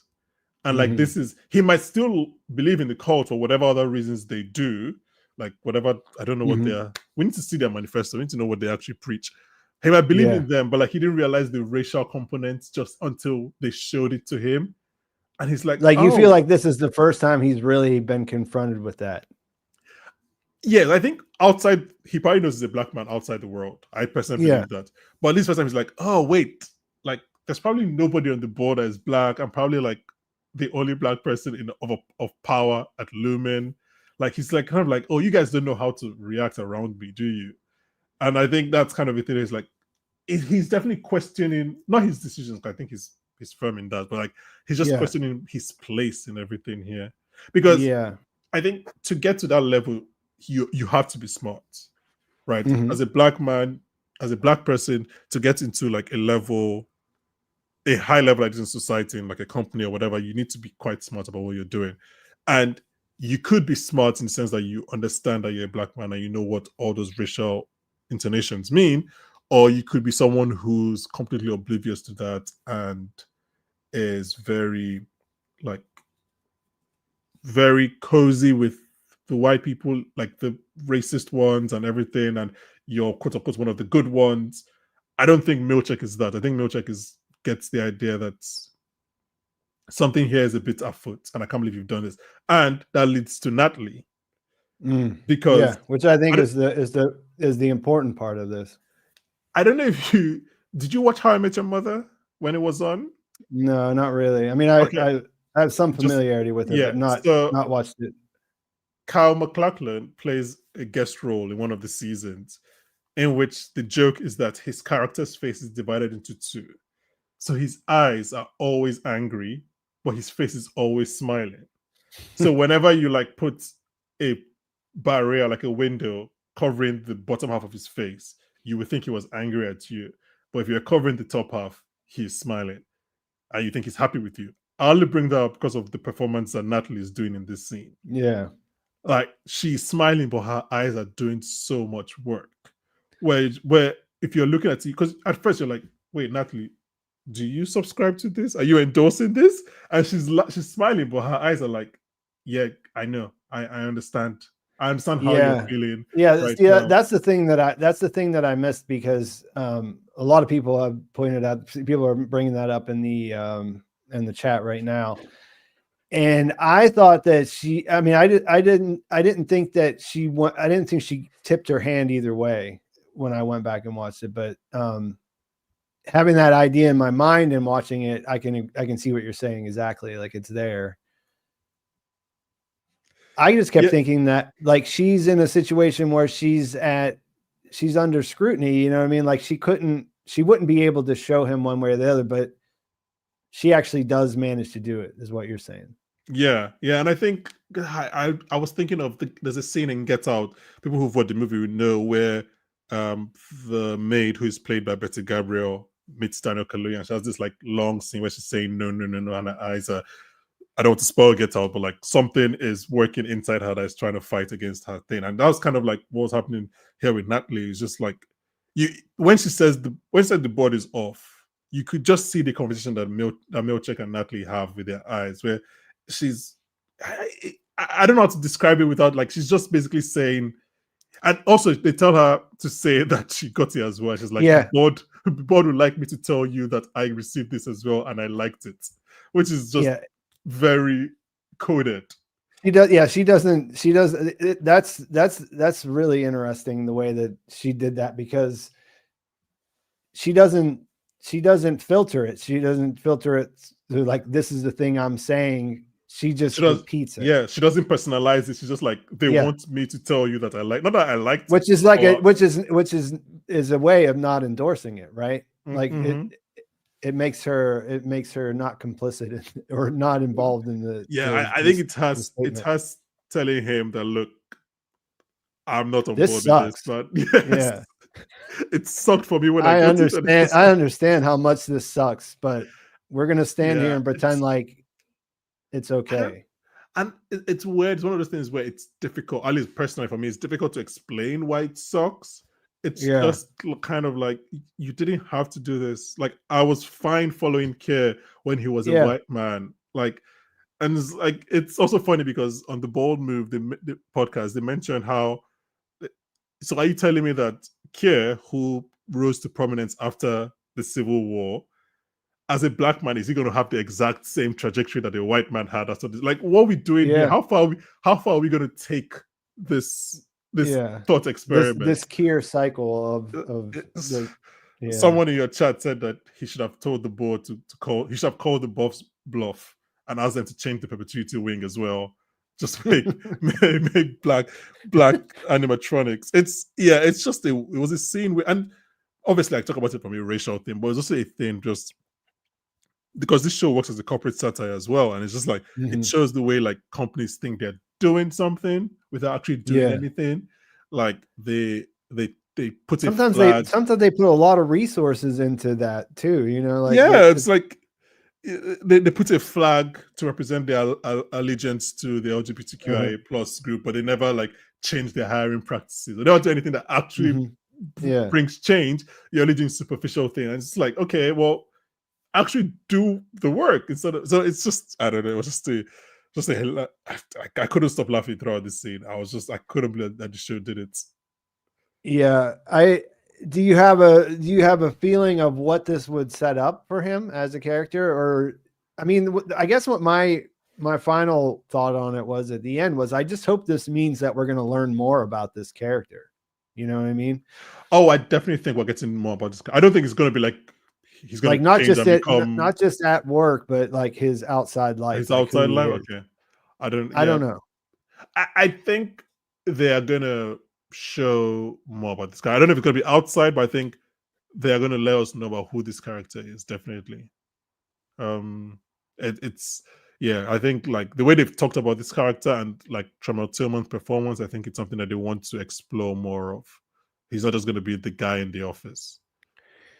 And it's kind of funny because I think we talked about this before we started about the balloons. You know, he sees the balloons. There's that they decided to add that in. You know, him seeing that, looking kind of disappointed and then a little bit angry. What did you think about that? Well, I thought that you know, I thought that perhaps it was there because we're just seeing that there's the stress that's involved with the job and where he has nowhere to take that, you know what I mean?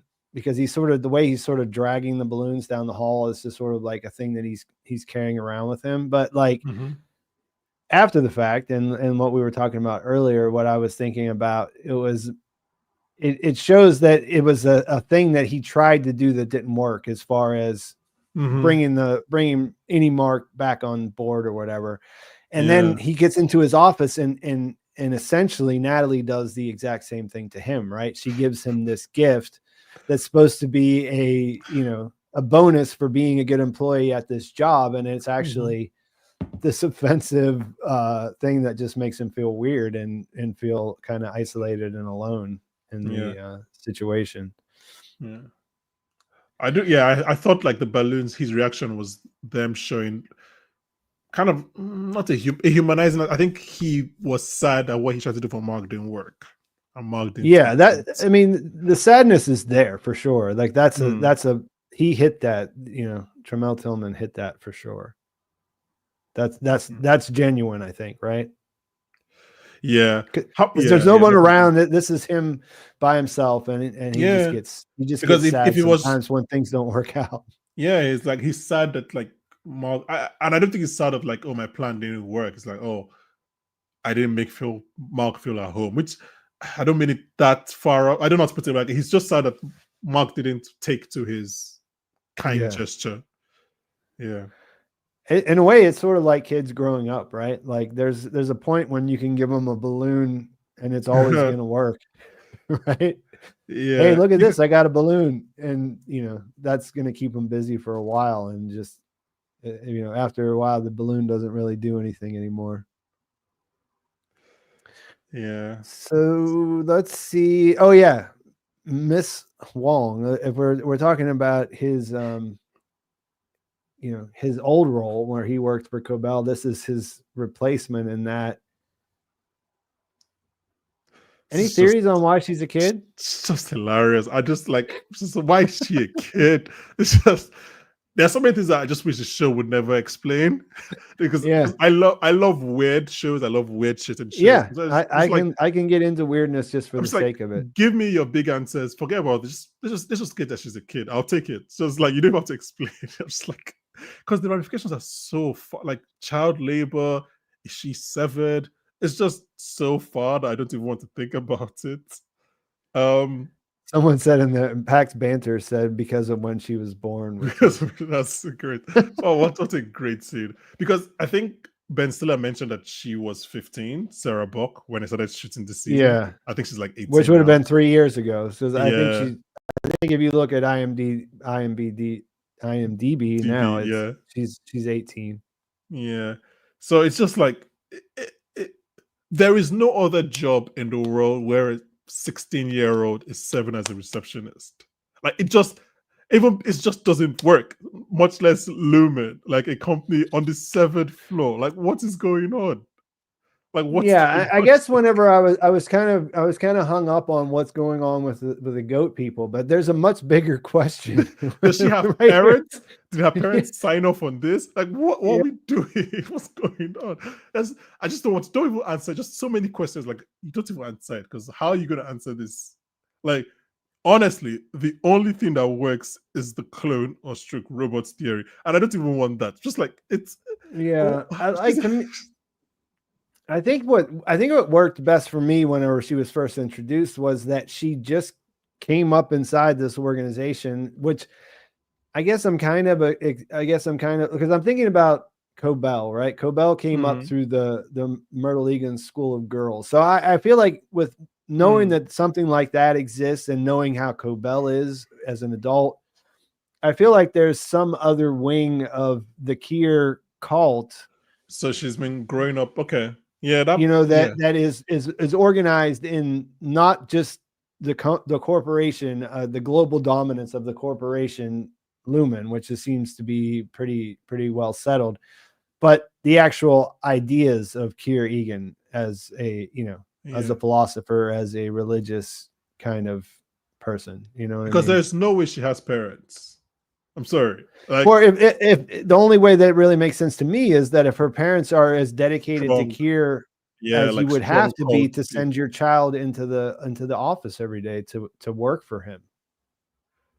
Yeah, what does she even do? Honestly, just give me an episode of just Miss Wong. Let's have the Miss Wong episode. 50 minutes.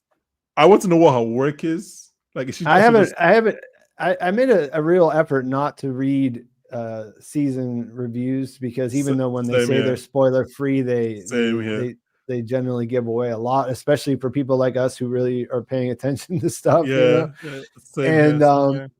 So I did a pretty good job of that, but some of it filters through, and I haven't heard anything about Miss Wong focused episode. So Oh no, there isn't. That would be a wonderful surprise. That's a big swing if the show was to do that. Like a character that you just met this that season. Would be a real departure, I guess. Played by a 17, 16-year-old. No, they wouldn't do that. But it's like, yeah, I don't know. It's just so many questions with this character. And but like, I guess, like you said, I think the most realistic one is the thing that she's like growing in that Cobell path of the school, the orphanage, and then the school, and growing her in the way of care, which is just completely crazy. Indoctrinated, and therefore a perfect foil for Milchek in a way, right? Because if she's really a zealot, or not even a zealot, but just like I said, completely indoctrinated,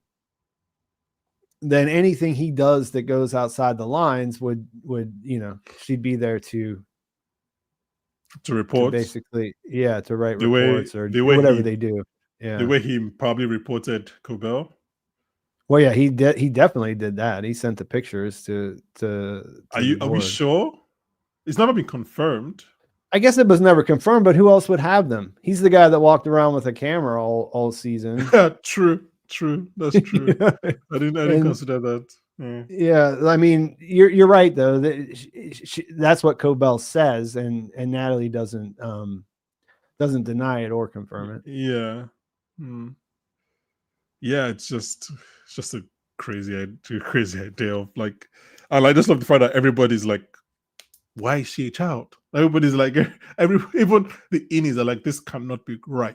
Like what are we doing here? Yeah, in this episode, Dylan says, I don't want to be rude, but I just want to make sure you're not being held here against your will. Like, I know that Gretchen's first thing is like, why is she a child? Yeah.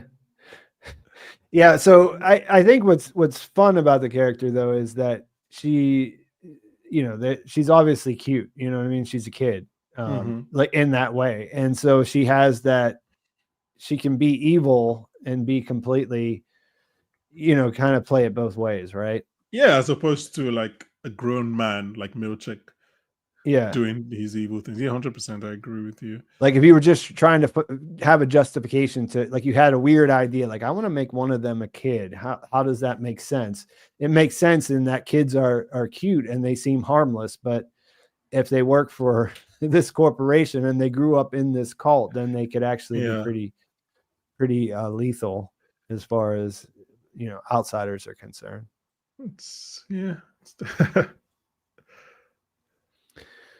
So I guess we should go to the outside from there. I really didn't see that. Like I've not been a fan of the Rickon is a secret Egan theory that was passed around a lot in the first season. So I was happy that this kind of happened the way that it did, but I did not see them coming and being able to so easily get him on their side like this. So first of all, I didn't know about that theory until I started listening to season 2 coverage. I'm like, oh, that's actually, I didn't know that. But it's weird because like this scene starts with just Rickon and Natalie. Yeah. So I was like, wait, no, is the theory correct? Like, what are we doing? But obviously, that's true. That's true. There was a little bit of it. There was a moment when that could have been the case, huh? Where we find out that they're just hanging out because they're friends. So on rewatching the show, I've become quite defensive of Rickon. I love him. He's one of my favorite characters. But people keep asking, why is Devon married to him? And yeah, I get it. Fair. She should have been married to him. But I'm also like, he has his charms. And he's a nice guy. And like, he's weird and eccentric. And maybe she liked that. I'm just like, let's stop acting like he's so far out of what Devon would like. Yeah, and they're adults now. I mean, we don't know what time when they got together. Like that can be charming in a completely different way whenever a person has their whole life in front of them, where they might change and grow into something different, right? Yeah, I agree. But in this scene, especially, every reaction I've seen to this scene seems to paint it as like Rickon jumping at the opportunity. And to me, he seemed a bit hesitant. He seemed a bit dubious. Like, I think he saw that it was a great thing, like they're going to pay him to get new books. But he was also kind of like, maybe just as the way Rickon speaks, but like he was kind of saying it in a way of like, they're here. Because even when Milchek comes in episode 2, he tells Mark not to let him in. Like, not let him stay. I still felt like he was a bit dubious about like them coming to him and really liking the book and everything. Like she's like, it's very astute. It was like, that was what I was going for. I don't know. Love that. Yeah. To me, it read of like Rickon not being fully on board. Like he's not as. Have you ever found yourself in front? I mean, who hasn't found themselves in front of their laptop writing, thinking, "I'm going to make this really astute." Really astute. That's my aim. That's my goal. And what am I going to say? I'm going to say that depressed people should drink wine and instead of beer. Not beer and julep. Because you're poor, you can't afford wine, so that's why you're depressed. I was just like, okay, Rickon, okay. I don't know. So my read in that scene was that he just, I felt like he wasn't buying the whole of the Kool-Aid, but he could see the financial benefits. But I thought, I think that's what it comes down to. I think that this book, I mean, we've seen quite a bit of it now. They actually, I don't know if you saw earlier, I saw that. Yeah, they released the first. You can read the first 8 chapters online for free right now, I think. But it's not that great. Yeah, of course. It's like, but that's not really in question, though, right? I mean, in universe, no. People would all agree that aren't innies, that this book is not that great, and it's not going to be on the bestseller. I mean, not to say that stuff that's not that great isn't wildly popular, but I feel like the point that they're making is that this guy has big ideas that aren't necessarily converting for him financially. You know what I mean? So I mean, if they come in, I think she said it was his 5th book. So he's clearly been doing it for a while. I don't think he's not successful. Like I do agree with you that it's a bad book, but he clearly has his fans. Maybe that's true. I mean, obviously in the finale, people were there and they were for the reading. I kind of wrote that off as they were his real world friends already, and that they're just supporting their friend. But they loved the book. It did seem like that was they weren't fake. Like Rebecca loves the book, and if Rebecca loves the book, then other people in the world love the book. And I just think you don't write 5 books if you're bad. No. It's not bad. It's not. They never made a point of it being like self-published or whatever. They actually made a point of it being an advanced copy, that it was kind of a big deal that Mark lost the one that he put on his porch was lost. So I guess maybe I'm just misreading that. I thought that was what would be the thing, though, is that Lumen has a bunch of money. You know what I mean? Oh, no, I agree with you. I agree with you. Yeah, if they want to take your book and make another copy of it, then that's just free money, basically. I mean, especially if you think about it, like, it's going to be shown to innies that don't exist anywhere except for Lumen. You know what I mean? Yeah. Like, you could basically change it to say anything that they want. Someone in your chat was like, why didn't they just do that themselves? Why are they going to Rickon? Which is fair. Like, he's not going to know. Yeah. Because I guess plot wise, it's because they need to get him and Devin to be kind of a wedge between him and Devin. Yeah, because it's a TV show. That's how we do it. Someone asked, how did he get the Severance floor? So Cobell got it from Mark's house in season 1, and took it to the Severed floor, and then Milchek was reading it, and then he got called somewhere. And Helly, there was one Helly. Yeah, Helly took off from the herself, I think, I can't remember now, but I guess I thought it was when she left the Perpetuity Wing and she tried to get through the window in that door. It was that one. Yeah. So I mean, I think let's see how much of a wedge it actually does create between them, because I haven't seen Rickon yet to be someone that is like, he's not definitely a full. He's clearly very dubious about Lumen, like even from the first dinner party, like he's kind of like, well, what those guys are bad. So we'll see. I guess that's why in my head I did go to the money idea, because I just was trying to make that work. I was trying to I clear up think any that's dissonance I think there. that's That the answer. I think that's the main reason. It's definitely the money. because Because like even after he was trying to be supportive of Mark during the no food dinner party, he was still like just adding extra details of like how awful the process of yeah, severance was. like they're He's like, okay, but they're not rich. Just back to the money thing. So I do like they showed us when they go to the birthing cabin against the senator's cabin. So I do think like the money thing will be a big oh reason yeah, he does do it. they did make a point of that, huh? That they Yeah, were in the discount wing of the yeah, birthing cabins. yeah. I So think we'll he'll do see. it. I think he'll want to do it, but it's hard to not be in it. That's my defense for Rick. Yeah. So with Devin, I mean, Devin seems to be a pretty popular. I was gonna say she might have the highest QI rating as of on the internet. I think everybody loves Devin. Yeah, there's really not much to dislike in a show where everyone's kind of messed up in their own ways. She's Yeah, pretty solid, right? yeah. She says what the audience is thinking. Mm.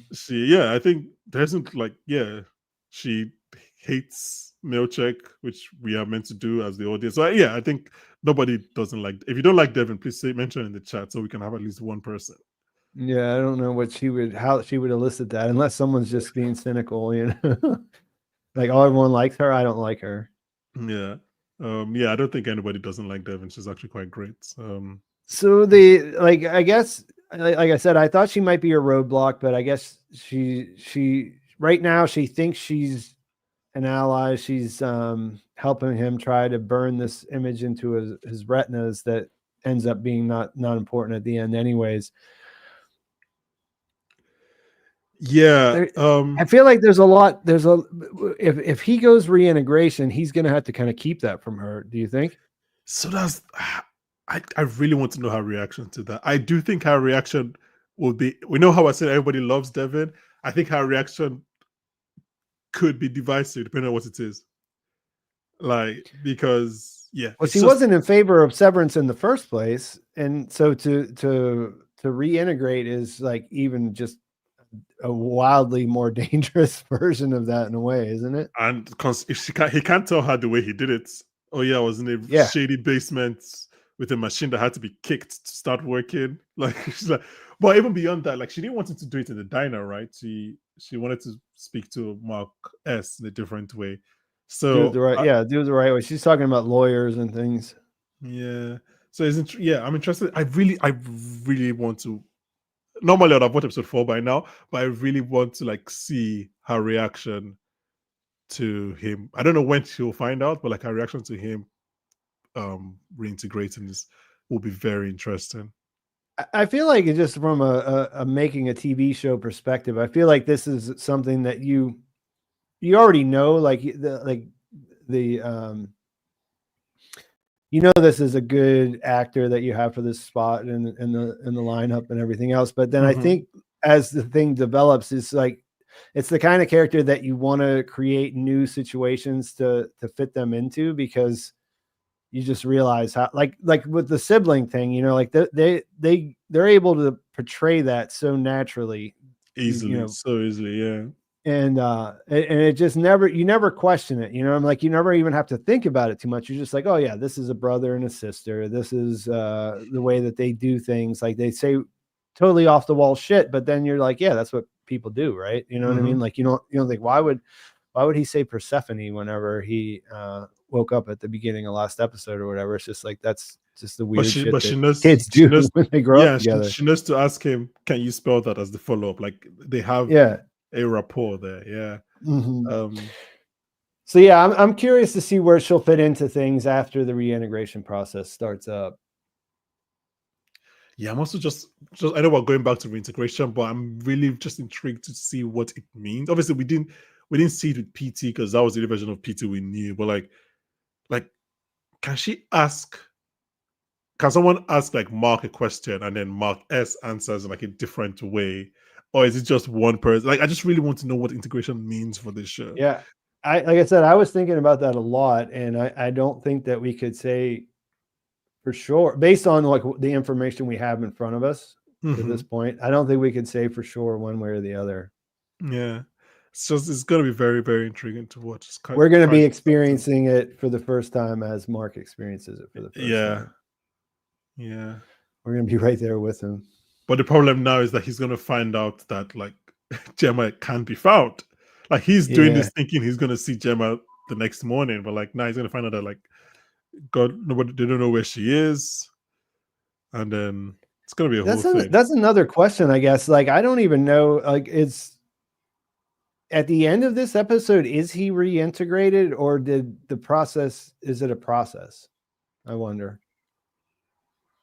Because he has one memory. That's it that we see before it cuts away. Because that's the best way that would land. But is the implication that he is fully integrated at the end of this, or I may be wrong, but I'm pretty sure the waves matched.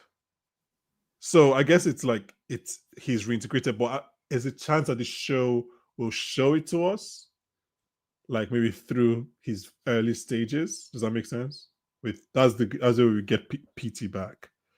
So like they'll do the show don't tell approach of like maybe showing Mark relieve Mark S's early memories, and then we lead up to kind of where we are now. I'm kind of blown away because I like the way that it ended so much, and I was thinking so much about the implications as far as like how others would react and things like that. I didn't consider that like the next episode he might not just be full on PD yet, or I don't think it's just going to start with him just like walking around with all his memories. I think that would have jumped too many steps that I think the show wants to do just creatively. You want to show no, that's what I'm saying. Like that's why I hadn't thought of it, because I mean I that's why I'm having trouble now that I'm trying to think of it that way, because there's so many things that I expected him to discover on the way. Like I just said a few minutes ago, he'll be experiencing it the first time and we'll be right along with him. If he's just changed, then that whole part is cut out. So I'm not really sure how that'll work. I don't think he'll just be changed. I think this show will, it seems like a waste. Like there's a lot of story, but also just like creative stuff to do there, like the editing, all of that stuff. Yeah, because if there is an integration, integration, it sounds like something that happens over time, not instantly. And PT famously didn't follow the procedures, so I guess we'll at least have to know what the procedures are first of all. So I don't think we start the next episode with like Mark just like walking perfectly, going to work, fully integrated. Like that's like half an episode of story just skipped by if we do that. So I wanted to get touch on Harmony. She's pretty much the last one. Before that, though, we had a super chat here for $5, and it says MJ323 LOL. Take this as a bet. She's not his sister. Yeah, what do you mean by who's not whose sister? I'm wondering if they're saying Devin. But I wanted to see if they wanted to take a second to clarify. But this is, I've never because obviously we do a podcast and I'm so conscious on editing. I don't think we've actually gone. I mean, we've done 2 hours for some things, but never for like an episode of TV. So this is like really fun to not have to like self-edit. Yeah. I don't know if it's as fun for people watching it as for us, but I enjoy it quite a bit. Yeah. Sorry. Yeah. So if you're MJ323, please explain what you said. But we can come back to that if they do. Because what do you mean by Devin is not his sister? What? How do we do that? How do we move on from there? That's. I have trust issues already. We can't really just be throwing things like that out there. Yeah, that's an interesting question. Like that's something that comes up with this type of show is, you want to be able to trust what you see, right? Yeah. I feel like this show has been mostly honest. Like I'm not that suspect right now. Where are you Yeah. at on that scale? No, yeah, you don't trust what you hear or what is said. Yeah, But especially most like you said, from Lumen and different sources. But as far as like the storytelling, the way that they're doing it, I feel like they've been pretty honest so far. Yeah, I mean, maybe something like with reintegration, they might play around with that because it's memory, right? So it might be a bit of what really happened here, like the way they kind of did it with PT. But no, I don't think it's a thing of, yeah, it's not really. I don't know. It's not going to be like a Westworld where at the end of the season they're like, all of this was a simulation, all of this wasn't a dream. Or I don't think it's that. I think what you're seeing is what you're seeing. Yeah, I hope so. You might be seeing it's like maybe they're in a town that is walled off from the rest of America. I don't know, but what you're seeing is what you're seeing. And one other thing you mentioned, you asked before where I thought it took place, and I think that it makes the most sense just because of where they shoot it and stuff like that. That it's somewhere like in the East Coast of the United States, you know, like the sort of mid-Atlantic, somewhere like that. You know what I mean? But yeah, I don't know. I think that's one of the things we're not supposed to know for sure. Yeah, I'm forever curious about the fact that they're in Kier PE. You know what I mean? Like in there's a change somewhere where there's a different territory or state that's been added. Like I would like to know why that is. I mean, it could just be a fictional, like just created like it could just be a different like they created Gotham for this show. Like it's just let's just move on with it. We don't have to really investigate it too far. All right, so yeah, Cobell. Yeah, it's a weird season for her because it seems like at multiple times so far, I'm like, well, where does she fit into the story then? You know what I mean? Like as we get to the end of this, you know, where she makes her demands and Helena does not fold. And so she drives off again for the second episode in a row, sort of to where is a big, I mean, like I said, I think she's probably going to go to Salt's Neck since we saw that. That's probably like her hometown or something like that. But I thought this episode was her actively deciding not to do that. It was until she went to Lumen and that didn't work out the way that she wanted. So you don't think she's going to fight Lumen? I do, but I think that part of that must exist in this trip to Salt's Neck because, I mean, I don't know. Like, if you think about why would she be going there, right? Like, she's not going there for nostalgia because we know she grew up as an orphan in Myrtle Egan's School for Girls. You know what I mean? Like, it's not like or maybe there was a good time before she became. Yeah, I was going to say she was like somewhere because her mom. We all assumed that was her mom that died, right? That's I think that's pretty. So maybe that's where she grew up before her mom passed away. Like so okay, so let me say it this way. My read on this was this episode starts with her rejecting the offer from Lumen. She's basically about going to give up. She's driving to Salt's Neck. And when she's there, she's like, no, actually, I'm not a quitter. I'm not going to give up. I'm going to fight Lumen. I'm going to fight for my job. Then she goes back to the thing and she tries to get her job. And Helly's like, that's ego. And in the least thinly veiled threat, because somebody in your chat asked why did she drive away. Yeah, I was just looking at that, and I think it's because she knew she was going to die. Like I'm assuming that was the implication. Like when Helena is like, let's go see the board, I think Cobell believes that's true at first, and she's like, oh wait, no, you have a scary looking security guard next to you who's probably going to take me and I'm never going to see anybody again. That was my implication. What did you think of that scene? Yeah, I think she thought that they were going to disappear her if she went inside there. Yeah, so I think, and I thought it was a pretty well crafted scene in that, you know, it doesn't hit her until she gets there. And it's not one thing. Like, I think probably the scary looking guy standing there, I think on Popcorn for Dinner, they said it looks like he went to bodyguard school or something like that. Yeah. But I mean, like, there's just those kinds of people that have just standing there can be really ominous. But I think I think that if it was his presence, but it's also all the other things that she started to add up in her head as she walked there, because that's what she wants more than anything, right? Is to see the board. That's what she was trying to make happen. And so she has to be really shook to walk away there. And I think, Exactly, yeah. I think that being an insider and knowing enough about the family and who they are and what lengths they're willing to go to protect whatever they're trying to protect, I think she has to be afraid that she's going to die there. Yeah, I think that was like, because, and then when she starts to run away and Helena is like, how many? It's just like, I do think she's gonna be fighting Lumen, but for a different reason than Mark. Because I think we agree that she's a true believer, right? But Yeah. but Yeah, and why I she's just assume that her belief in Kier and in that it supersedes her dedication to the actual company.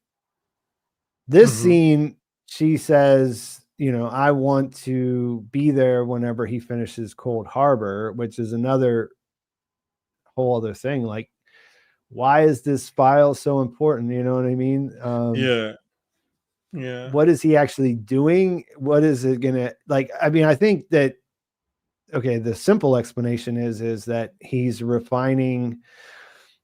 He's doing, he's balancing the tempers. I mean, that part is all sort of comes down like on what you see on the screen and the manual, instruction manual, but like, to what end? Because they made this seem like it's so like this one file, not the other ones that he did necessarily, or maybe it's all connected, but like this one particular file is so important that, they got to bring him back no matter what. But so are we all agreed that he's working on Gemma's? Yeah. I mean, that's what they told us when they showed a screen that said Cold Harbor and it had her face on it. It's Cold Harbor, then maybe the template for whatever it is they're doing. But then does that mean that everybody has, like, for the past 10 years, they've been not doing anything? Not 10. I don't know how long Severance has been working. But like, has MDR just not been doing the actual work? There's a lot of things we don't know about that. That's what I'm saying. Like, why is this one particular file so important? Like, do the MDRs other places also work on Gemma? Is Gemma the only, like they have a testing floor. They're presumably lots of people down there. There's a lot of things that I don't believe that can be answered based on what we know so far. Yeah. So is it because originally I just thought maybe this was just the case of this was the MDR group that revolted, but every like file is important. So if another MDR group revolted, like if Bob Balaban revolted at his own, they would still. Well, they shut his group down.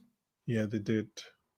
So maybe it's just this Gemma file. There's something that's very specifically important. At least that's what they've made me believe in the last few episodes. Yeah, Season 2 so far. Maybe the first time they're doing something like this, like using using someone who knows a subject to work on them. Does that make sense? Maybe like this is the next stage, so they need it to be finished, so they can kind of that could be the simple that could be simple enough to be true, right? Like that. Yeah.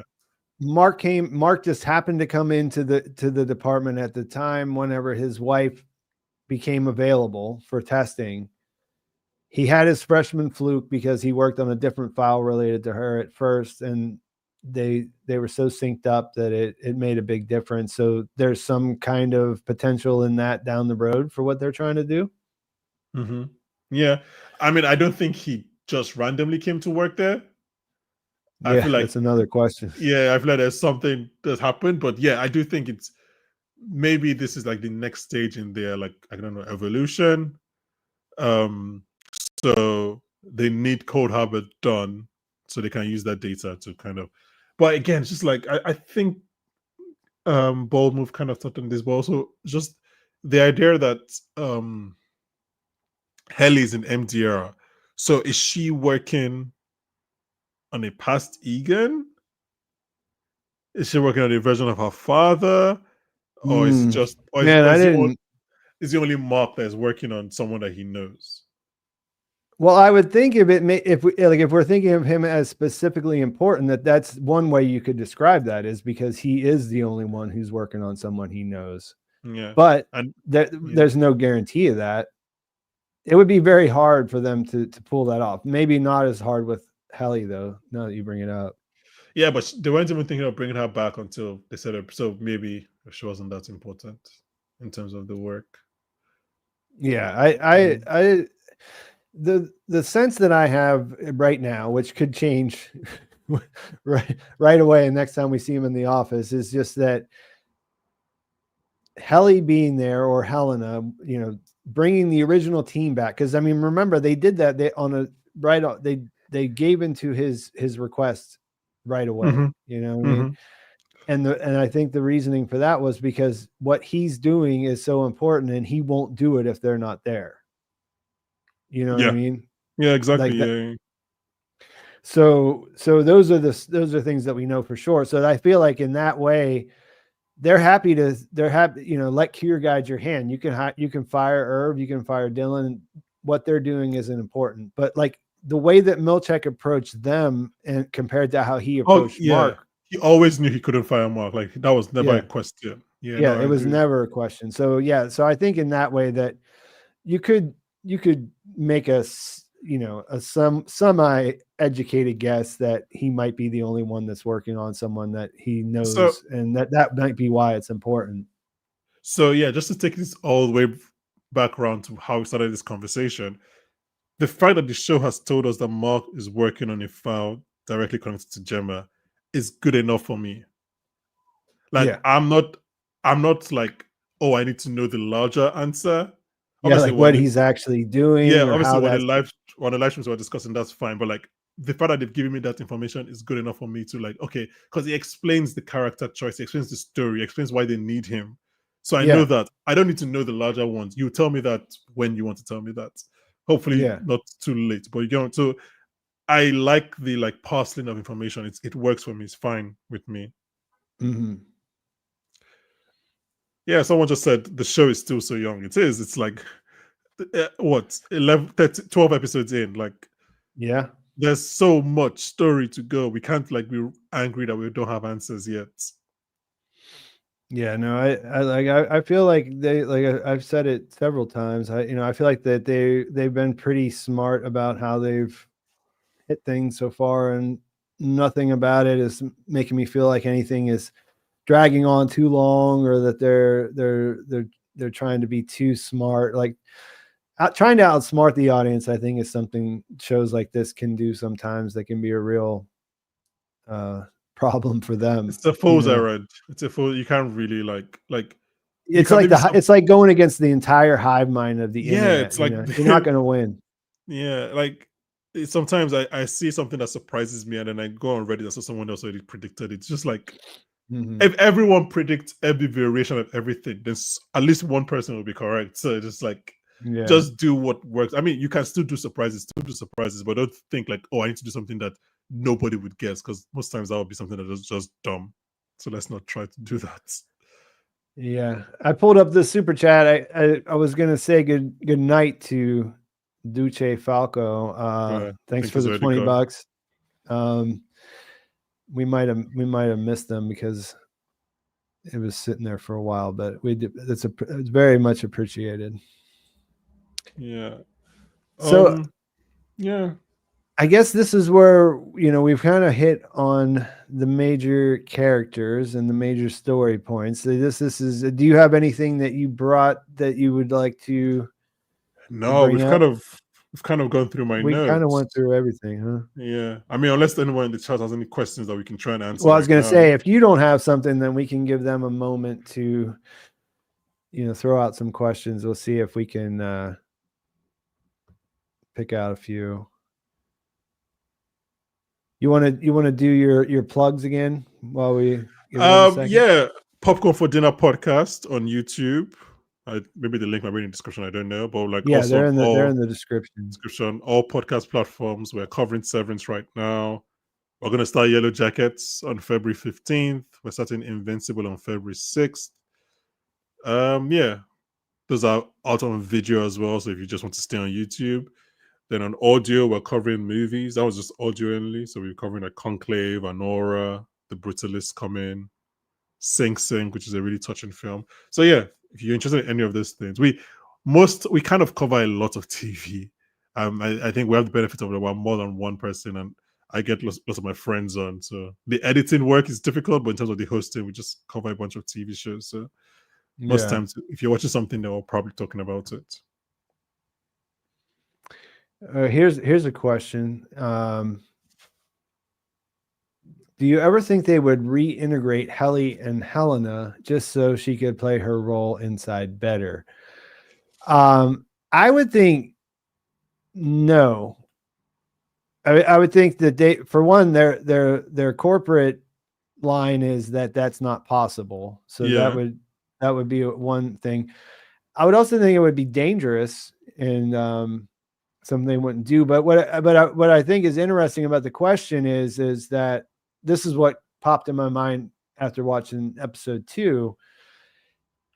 You know, I didn't want that to be Helena on the floor because I liked Helly, and Helly would cease to exist. You know, it's the same thing, right? Mm-hmm.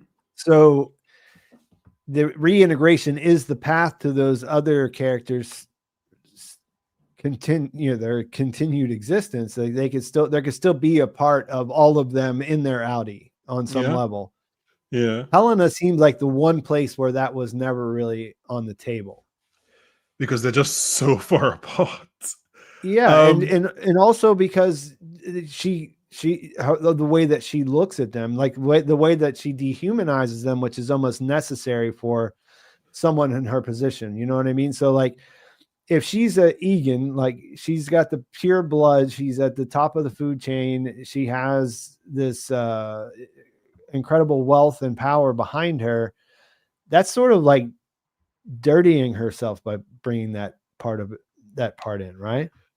Yeah, unless she just thinks spoiling herself would be a better. No, I get. Yeah, I get. Unless she just thinks it's like bringing back a part of like her subconscious and necessarily like an entity, not a sentient being. I do think, and I actually would like to be wrong about this, but I do think we are on a Helena redemption arc. Yeah. I kind of would not want, not want it. I kind of like her as a villain, but I do think we are I don't know how they're going to do it, but I do think we're on a long journey of a Helena redemption arc. So, yeah. Yeah, I mean, because the character, unless she's just a pure villain, like you expect some kind of growth or development or change throughout that story. Yeah, like her, right? The story mechanics just means that her time on the severed floor should change her, right? Should make her a better person and see that these are actually human beings and things like that. So, I guess when you're in that kind of position, then reintegration does make sense. But it goes back to our original question. It's just like, if she's reintegrated, does she love Mark or not? Like, who is in that body? So, but yeah, I don't know if they would reintegrate her right now. Also, just in case of reintegration, I know they agree that it doesn't exist, but they know it exists. So why can't they test for it in their elevators? Yeah, I don't know. Do they know it exists, or do they actually believe it doesn't exist? That would be so oblivious, prideful. Yeah, I don't know. I would think that the reason that they don't want it to be true is because it undermines the stability of the product they're trying to market, right? Does that make sense? But like, I mean, internally they should know. So internally, yeah, they probably do. That's probably why they're so adamant that it can't be done, right? Yeah. So at least have something in your elevator that tests for it, since internally you know that it can be done. I don't know. It's just a little thing. I'm just like, yeah, I had a couple of people ask me like, how could it be Helena on the severed floor? And because she's severed and it's irreversible. But I kind of think that if you make the chip, you know how to do that. That was as far as I got with it. But do you have any kind of further they turned off the Thoughts on that? elevator. They turned off the Yeah, just turn elevator. off the switch Like or whatever. if you can if you can bring the innies to the outie world, then I'm sure you can bring the outie to the innie world. Like Yeah, that's the way I it's looked at it. probably two. It's probably reverse OTC, for example. Mm-hmm. I don't think they wouldn't send Helena down there if they didn't think they had 100% control over it. I mean, like at the start of it, not even just now, like in season 1. Yeah. They wouldn't send her there if they didn't know that like they had control at the worst case scenario. I don't know. Or maybe to them their control was just the elevator, which again is just very hubristic, but maybe that's what they are. Mm-hmm. I see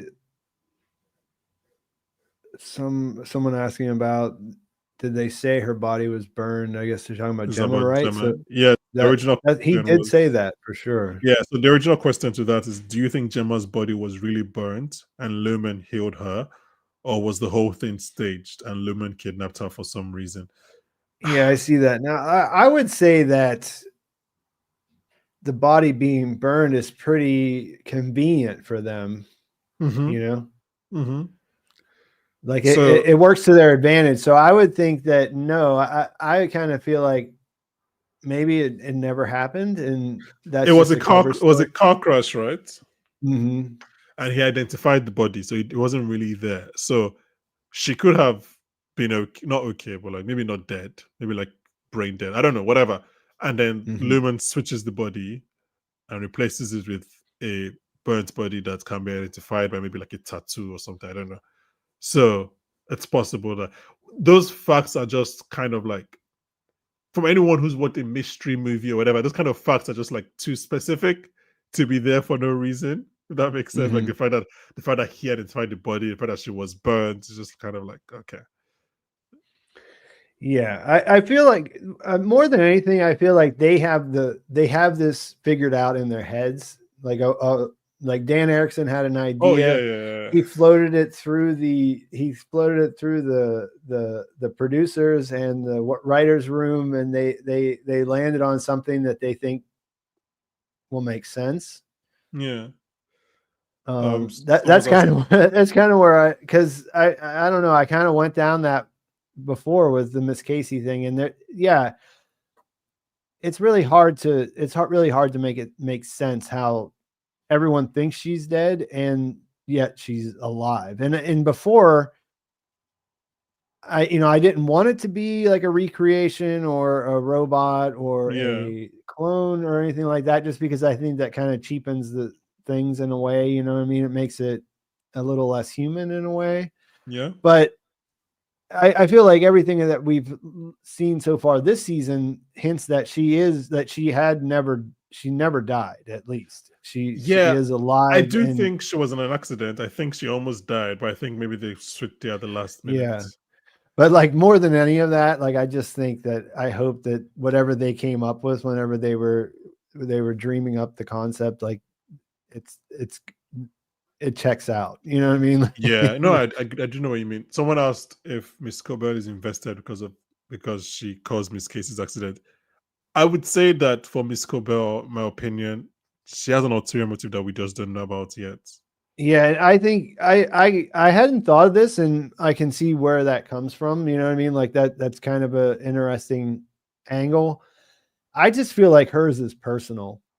In what sense? I mean, I feel like it's probably related to her mother, since we've seen that. Oh yeah, that too, you know. So that's why her motive. Like she has something that is not in line. Like she believes in the cult, but it's not in line with Lumen's motivations. Because remember, well, it says is why she's so invested with Miss Casey, and I thought that maybe that whatever's going on with Miss Casey will verify something for her related to her situation, her personal situation. That's what I mean. But whatever, I think what she wants verified is probably the opposite of what Lumen wants to do. Because if you remember in season 1, she kept sending Mark to the wellness session, and she kind of wanted them to recognize each other. Yeah. Which is or she wanted to make sure that they couldn't, one of the two, I guess. Yeah, but it felt like she wanted them to recognize each other. Because she was kind of disappointed when they didn't, and then Milchek was like, know it's a good thing, right? So okay. That's a big question. I think it's the past Egans who have been through the revolving. Seems odd they are available at seemingly all times. That's true. We didn't mention that. I think this is another thing they were talking about before. I kind of feel like the board is James Egan, like the physical board that exists in the world right now. But why? So why are they hiding it? Or just say it's James Egan. He's the presidential CEO. It can just be him. Well, that's sort of why I think that they hide him and why they don't say anything, because if they did, it would only be one person. You know, but he's the most important person.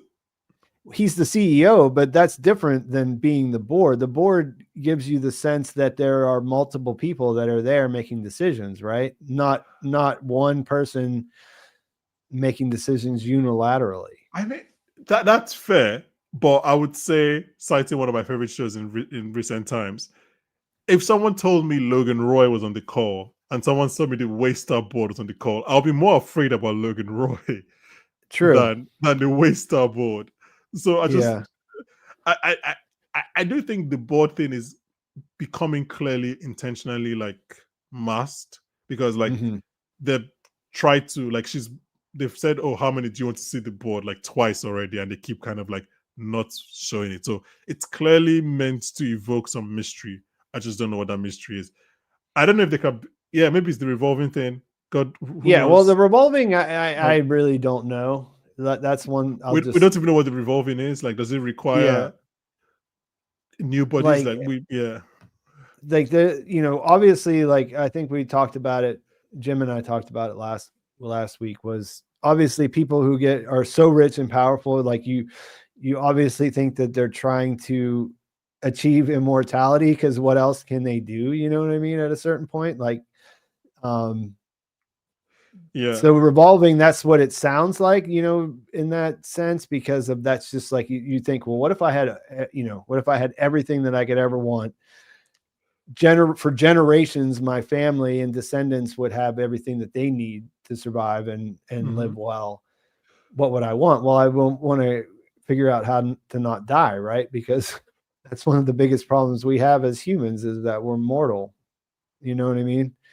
But revolving is a funny word too. So like, I don't know, you know what I mean? Like it's probably not that simple, I guess is what I'm saying. Right. No, yeah. I mean, look, I agree with you. I think it's something that sometimes I do think we will get an answer to this, as opposed to maybe the goats. But I don't think, I think we can be agreed on maybe two things. I don't think it's like a group of people literally sitting behind a mic talking to Natalie. Right. I think it's going to be a lot more weird than that. Not necessarily brains in jars, but like it's going to be something. It's going to be something. But it could be. Brains in jars. It could be. It's either going to be weird or anticlimactic, in the sense that maybe you're right. Maybe it's just James. Maybe it's just the one person. All right. It's definitely not a real board as we think. So it's I don't know. Weird show. I think that I think that the idea of past Egans, that's another thing that just seems sort of like this is a family that cares about legacy, and like they have the perpetuity hall where they exist forever. Like it definitely lends itself to this idea that they're trying to at least have the other board members who have passed still be involved. Have they achieved that yet? I don't know. You know what I mean? But you could totally see that as a motivation, right? Yeah. Someone asked about the mammalians, and my reading was that they were normal workers, but I guess we don't really have major evidence for that. Yeah, mine was that I have no idea. Like I wish I had a better idea of what was going on. Yeah, I just remembered right now that in season 1, Milchek told Gemma that her outie was happy or something like that. So if for example, if these goat guys were actually part-time workers as well, they could be lying to them about stargazing or whatever. But I feel I use that as my me too my evidence that they really were, and that you just totally dismantled that. As someone has a theory that they're homeless, which I've heard that several times. They So look a little homeless, honestly, if you look at them. But so they don't go home, not home. They don't leave the company. that, I guess the only thing that really kind of would make me suspect about that is that we're looking for Gemma, someone who is a resident of the testing floor. It would be a little bit surprised. It would seem a little weird then if these people are also all from the testing floor, but it's possible. Because exactly what you said just now about her saying, "Am I happy up there?" When she's walking down the hall, she thinks she's going up. She thinks she's going outside to be an outie when really she's going down and to be put into deep sleep or whatever happens to them when they go down there, right? So yeah, it could be the exact same thing. You know, they brought her in to say, "Hey, your outie loves stargazing," and really at the end of the day, they all go down the hallway into the testing floor. My only rebuff would be that so Gemma is the only person that we know for a fact was in the testing floor, and I think these and it kind of works best that way. Yeah, right. But I also think these good people, as weird as it's going to sound, they seem too well adjusted compared to Gemma. Like, yeah, they actually she has a just out of the box kind of feel to her. So I don't think they're a little more lived in as far as their they can process their feelings and their thoughts. So I don't think they're at the same level as Gemma. So yeah, I think these are real. I guess the homeless thing because of how they look, but I just think that's because they're working with goats all day, so they will get dirty. Yeah, and honestly, I hadn't thought about the fact that, you know, we're talking of, you know, this show's obviously tackling a lot of ideas related to nature and nurture, and their nurture here is that they just hang out on a farm all day. Yeah, you know what I mean. Yeah, as in contrast to MDR, which work in a cubicle all day. You know what I mean. So they would actually develop quite differently, right? Yeah, Though if all you know, like we said earlier, all you know is living on a goat farm, you'll get attributes. You get kind of goaty. Yeah, okay, good.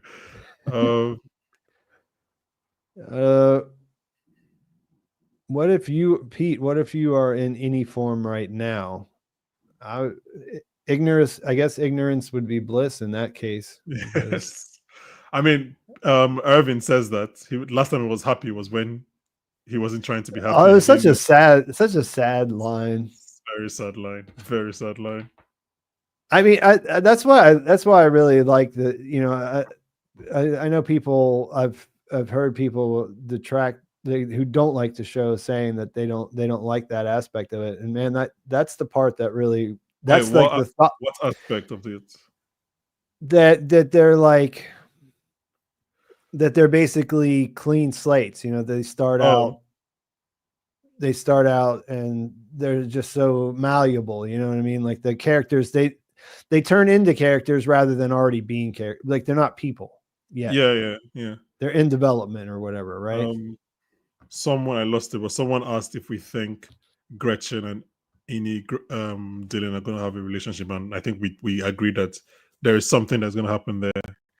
Yeah, they're setting something up there. I believe. I don't think they're going to have a sexual relationship, but like they're probably going to do something. Like, I mean, we don't know. We don't know how far they're going to build the. Yeah, they made the point of showing that there was surveillance in that room, so that might and Miss Wong made sure that they knew that she was watching and paying attention. Yeah, but I do think Gretchen will go for a few more visits because this needs to happen a few more times for it to actually be a hold on Dylan. Like, yeah, and if you were open to the idea, then you would have to, right? Mm-hmm. It's the same thing as Mark going down to not nearly as dramatic as Mark going in to see his wife again, but like if you had this suddenly available to you, you'd want to try it out a few times, right? So my idea is that they told Gretchen and Dylan outside, well, like, look, Dylan is causing trouble. You need to speak to him so that you can keep your job. Remember, we sacked you last week. So he was just fired. Yeah. So she's got to speak to him. But I think maybe now that she's spoken to you, she's like, oh, actually, I do like talking to you. So maybe we're going to start behind Outie Dylan's back. Let me make that clear. It won't be a thing that Outie Dylan will agree to, at least in my opinion. Yeah. What do you think of the pineapples? Oh, actually, this is when I actually do have thoughts about the pineapples. That's good because I really so don't. So I'll be two, glad to hear them. 2.5 hours in, and I still have more thoughts. So my biggest agenda against a friend of mine who was angry with me because she loves watermelons. I Mm. think they used watermelons and melons in season 1 because of their blandness. Right? Ah, It's like this is a really bland apple, sorry, bland fruit. So we're gonna yeah. I like use it. it in all our company things. But I think for season 2, they wanted to entice them. They put pineapple bobbing as like a treat, which is insane because it Yeah, has this is not the logistics involved are not it's really terrible. great on that. But Yeah. but they put it there. But and then they use pineapples to bring everyone in because pineapples are sweet. Pineapples Yeah. are the opposite of melons and watermelons. They're like actually an enticing fruit. Yeah, So they're it's really like they have a lot of flavor. You know what I mean? yeah. It's not So it's showing. I guess it's showing the attraction or why people will want to come back to hmm. Lumen. So I think it was a big contrast to the blandness of the watermelon. Those are my pineapple thoughts. Yeah, I like it actually. I liked the move where Cobell said was a pineapple involved, and just to kind of say you're such a sucker, um, you're that easy to oh, get. she rhymes in that scene. I can't remember what she says Yeah, because she was like, "Was the pineapple involved? Just so easy to sway." She said yeah, something before that rhymes with sway. I can't remember. I was like, the way Patricia Arquette delivered the line was so like poetic. I was like, oh, I like that line. yeah, Um, yeah. I hope we get to see. I hope that there's more because I like Milchek stepping into her role, but I feel like there's something missing with her there too. Like not yeah, it's not like it's more like things moved in sideways, you know what I mean? Not like it got worse because of it. It's just that like, okay, we had these two characters. We liked both of them. They had mhm. their places and one took the other one's place. So where does the other one go? You know what I mean? But and I think we've already said that like she obviously has her own personal investment. So I do think the show would follow that. There's a chance that she might be siloed off, which Yeah.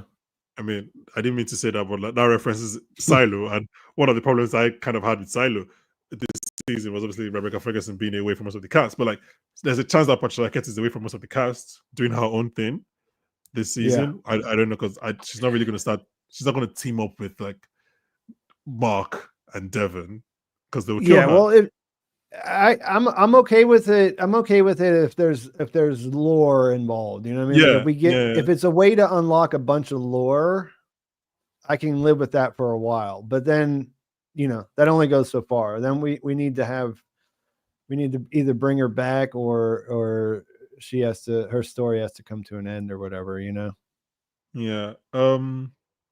Yeah, and I do think I was going to say something with that. I guess to come back to me. But someone asked why would Lumen let Dietland meet his wife, and that's just to continue the separation because he likes that as a thing he gets to do. So he's gonna basically sabotage his group and be Yeah, Milchek's spy. yeah, it's sort of like if you think about it, the way that they did wellness sessions, they just told them things about their outies and they got really excited about it. You know what I mean? Like this is just kind of like a natural next step, and it's very convenient in this situation because they want to make sure this rebel group doesn't go on. They Yeah, went outside already. They don't continue to do that because for whatever reason they need them to be there because Mark needs them to be there. So. yeah, I think yeah. it makes So sense, yeah, so I think it's a reason to kind of foster division. Mhm. Someone's arguing with me about the melon. So Jennifer Palumbo, I respect you as a human being as your thoughts, but I will fight you about the melon. I hate all melons. Um, Yeah, but I'm not that big of a fan either. So I there's can't. I won't get in. I won't join this is Jennifer and I's fight. It's fine. But there actually there's some things that we haven't seen, like the whole bird thing. I know we're talking about how they're running through plots, but like the whole birds and everything from like why Bert is following him, what Irving said immediately he woke up. Like we just don't know about all of that. So I think there's still so much like the show needs to show us. So yeah. Yeah. I don't know if you looked at the when I was grabbing pictures earlier, I saw that there's only one image in the PR site for next episode. Well, And I mean, it kind of gave a lot away as far as like I think I know the image you're talking about. I'm not going to say it, but because it's been really popular pre-season launch, and I hated that we were seeing it because I was like, why are we seeing this? Yeah. Well, I think there might be, I guess the way to say it is there might be a departure episode in the near future. Yeah. Well, I mean, we'll that's see. That's pretty agnostic or pretty spoiler free, right? Someone said, I think the outside world in the show is weirder than we think, and I agree with that. Actually, I do think the outside world is. It could be the time period or something. I just feel like the outside world is not what we expect. Do you think we'll ever find out the truth? For the outside world, yeah, I think we will. I think it's part of the idea that they've used in this show. I think they're laying seeds. Like the cars is not a mistake. The type of cars they use cannot be a mistake. Yeah, that continues to be kind of baffling to me. Because it's such a choice. Like I said, it's a choice that has a price tag involved. You know what I mean? Like there's a production cost to doing that too. It's like the whole thing is basically set in present day, but you're also making it a period piece at the same time. You know? Yeah. It's just little things, which is why I kept thinking about Maniac, because obviously Maniac was a lot more futuristic, but like the technology was clearly not of that time. But yeah, no, I think it's something that we will know eventually. Maybe not right now, but eventually, yeah. All right. Well, I think we should probably. Yeah, I feel like I could keep talking, but I don't know that it makes sense to keep doing it live on YouTube at this point. Yeah. It was great to have you on. It's great to be on.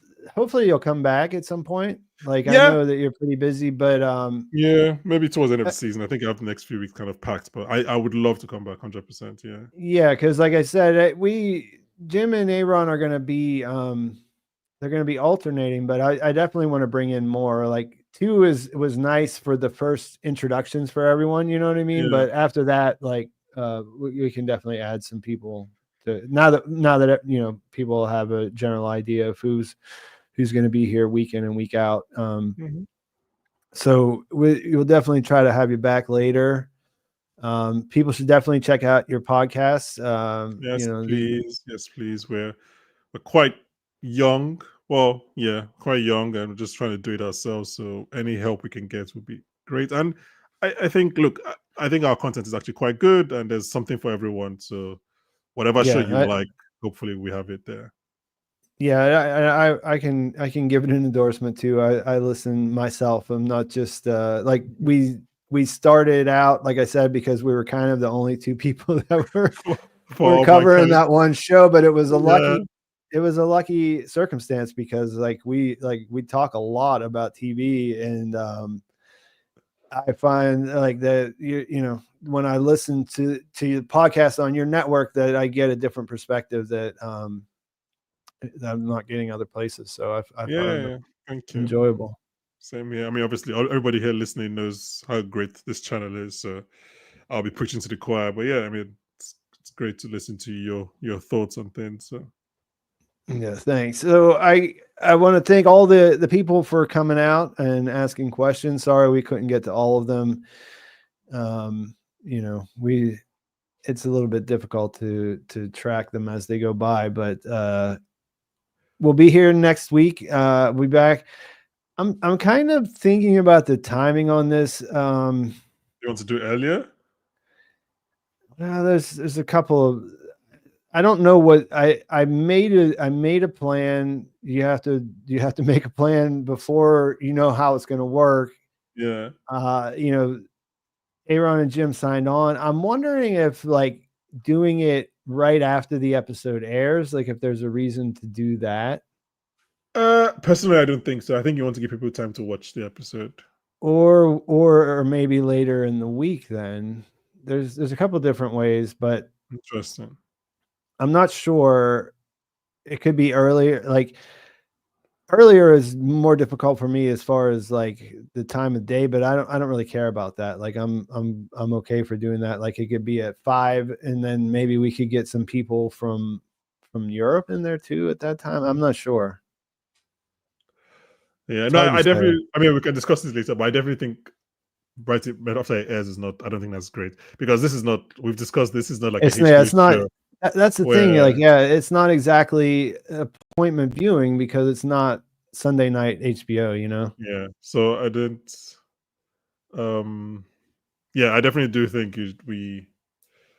I like the time you're at now because you've given people a whole day to watch it. But yeah, that seemed like the preseason. That seemed like the best choice. And you don't really want to do the weekend because when it's still fresh, you know what I mean? Like when it's still fresh, but not, you know. Yeah. Because other shows I've done it later in the week, but then it becomes a different thing. Then it becomes more like a preview for the next week rather than a discussion. Yeah, no, I mean, we can discuss this personally, but I do like your. I mean, I should just thank everyone for listening. This is my first YouTube live stream, so that was Thanks for all the love and everything. Yeah. So we're gonna wrap it up. It seems like you're getting a lot of positivity there in the chat too. So good to see. Nice. Thank you very much. Yeah. So I'll be back here next week. We'll see about getting him back later in the season. Thanks for watching, guys. We'll talk to you soon. Bye.